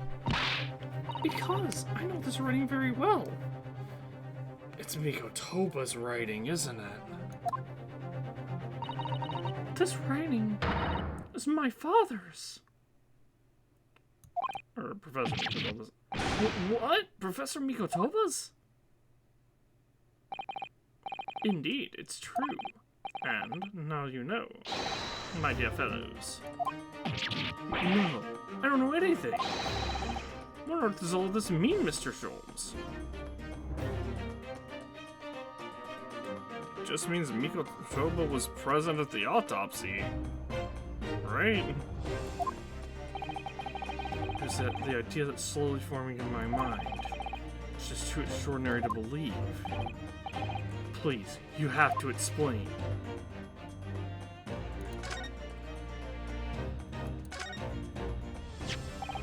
So, this autopsy report was actually penned by Professor Mikotoba then? That makes no sense. It's not possible, surely. Not possible, my dear fellow. Pray, take a deep breath and think again. Yes, you're right. In some ways, it actually makes a great deal of sense. It does? 10 years ago is when Father returned from Japan after his extended study tour in Britain. And prior to his return, where was Dr. Mikotoba engaged? Ah, of course.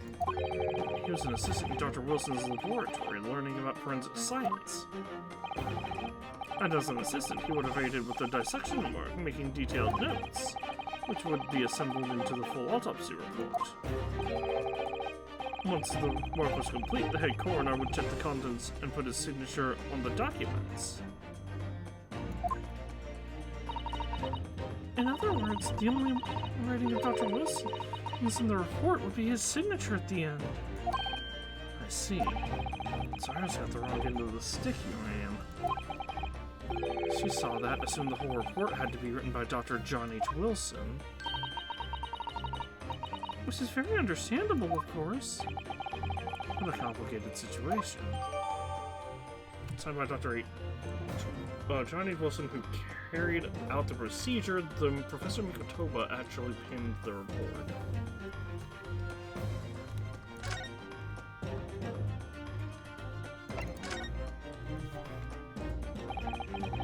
Thinking about it, most of what we know about you, Mr. Jones, comes from the published stories of your exploits. We're really terrible, housemates, because we barely know anything about you other than what we've read in fiction literature. Yes, The Adventures of Sherlock Holmes, written by Iris. And weirdly have no way of knowing what's fact and what's fiction. Most troubling for you, my dear fellow, I'm sure. What about the supposed partner of yours? Did he really exist or not? You've come straight to the point, I see. And please come straight to the answer. I believe Iris explained it in one of her installments. He was a trusted comrade and the only person I could have truly called a friend. And does partners of yours truly make a record of all your cases? Are his notes really stored inside that metal chest? Why don't you open it up and find out, says Otto. Absolutely, my dear madam. Absolutely. So, where's your partner now? We rarely meet. You see, he was on the other side of the world.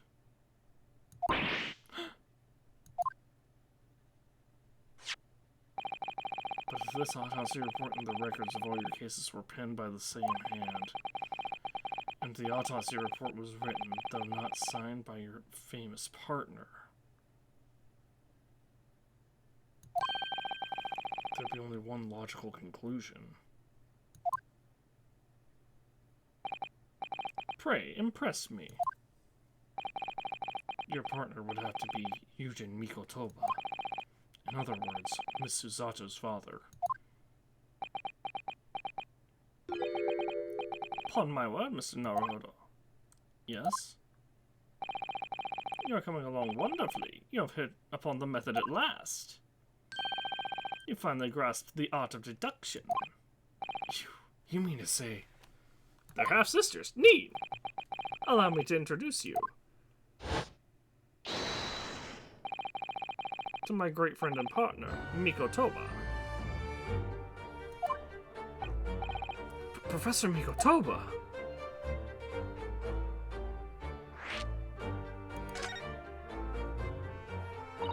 Does this mean that you're the real Dr. Wilson? No, my dear. I'm still my old self, Eugen Mikotoba, your father. Oh, of course. This is obviously too much for Susato-san to take in. So then who's Iris' father? I must say, though, how my old friend has attained worldwide celebrity is a great mystery solver, is the greatest mystery of all. I still remember the first time we met. Pray remind me, when was it again, Nikatoba? 16 years ago, Shultz. Ah, yes, quite. 16 years ago. I just arrived from Japan with Ishiro and Genji. I was in search of lodgings close to the hospital, but with some comfortable rooms at a reasonable price. But rents are devilishly high in that particular area. That's right, so I decided I needed someone to share lodgings and the expense. And I was fortunate enough to be introduced to Shultz, who found himself in a similar situation. I was a callow fellow back then, a mere shadow of the great detective you see before you now. I was working in the hospital's chemical laboratory at the time, indulging my curiosities for little gain. And in the situation of our cohabitation, let us into pursuing cases together, you see. Hard to believe, but it was a mere 6 years ago. It was a mere 6 years ago. We had a great many adventures. But in the last year of Mikotoba's stay in Britain, that most infamous of cases presented itself. The case with which you've already become rather familiar,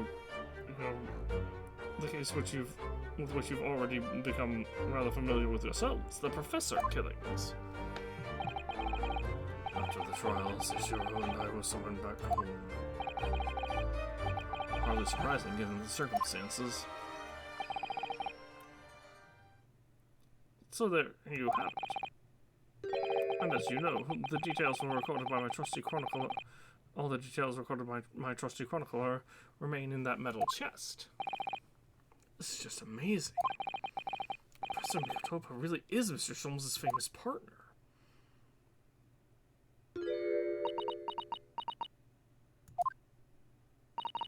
Father? Goodness, my dear, what a cutting look. As your daughter, I'm very proud to learn that you are the great detective's great partner. But nevertheless, there's another mystery that I really must ask you to explain now. And that is? You know very well what it is. The unresolved matter of Iris's father. Ah, of course. I'd almost forgotten about that one.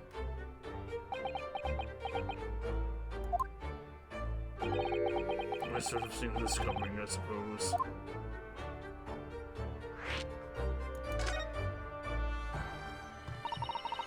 Iris told us that all the notes about the great detective's adventures are in that metal chest.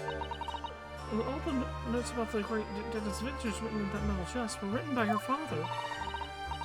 Isn't that correct, Mr. Sholmes? That is indeed what I told young Iris. But if you're Mr. Sholmes' partner, Father, and you wrote all those case notes... So Sholmes lied to Iris. Then Iris' father must be you. Ah.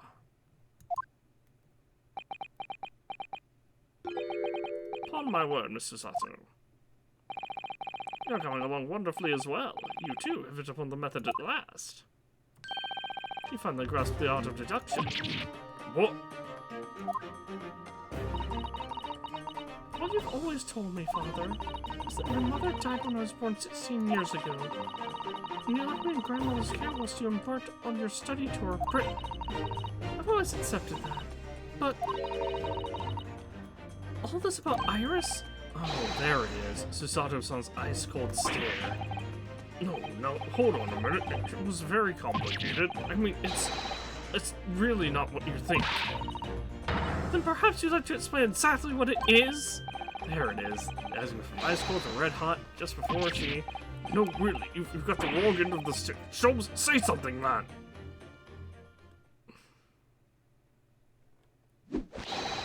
That's quite enough, my fiery fellows. Mr. Sholmes, when did you get all dressed up? Plus, I don't like to interrupt this exciting exploration of the past. Mikotoba and I have an urgent matter that requires a short excursion. But It's very late, Mr. Sholmes. Where must you go? Why, my dear madam, is that not obvious? My partner and I must pursue our natural enemies. So get your coat on. The game is afoot. But Sholmes, I really must give Sasatoon a full explanation, I think. Later, my dear fellow, later. Our carriage it's downstairs already. We're on the first floor, aren't we? First meaning like ground floor. You haven't changed one iota, have you? I mean, really, I visited our home after 10 long years. When I opened that chest in a fit of nostalgia, I quite inexplicably pass out. As if that wasn't enough, when I eventually regained consciousness, I plunged straight into all this. Father, please. Go with Mr. Sholmes now. Well, I've no doubt that whatever happened, you were acting in everyone's best interests. I trust you completely. Susato. Let's send him a great detective and his great partner off on a renewed adventures together. It is more than I could have hoped for in my wildest dreams. Very well then, we'll speak again later. So, I believe your work is done for the day. I wish you the best of luck for tomorrow. Yes, Lord. Good luck in battle, and in reaching a decision. A decision? Not whether to go back to Japan, I suppose. So much happened that day that I barely knew what to do with myself. It would only be later that I'd come to realize how amidst the chaos I'd unleashed were all the clues I needed to finally unearth the truth. And that all the turmoil was necessary to give me the resolve to see everything through. Hey, they dropped the name of the title screen. Great Ace Attorney Chronicle, or Great Ace Attorney Tier Resolve.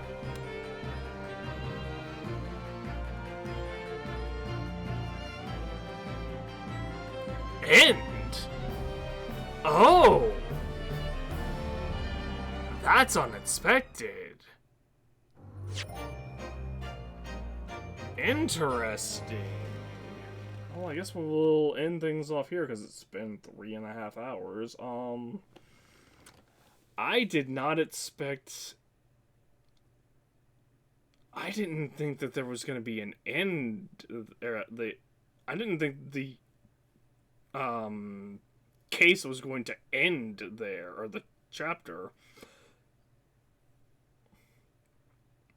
That's intriguing. That means that this is actually going to be the last trial, and it's just going to be so long that it takes 2 episodes. That's actually really concerning. But yeah, I guess we'll save over.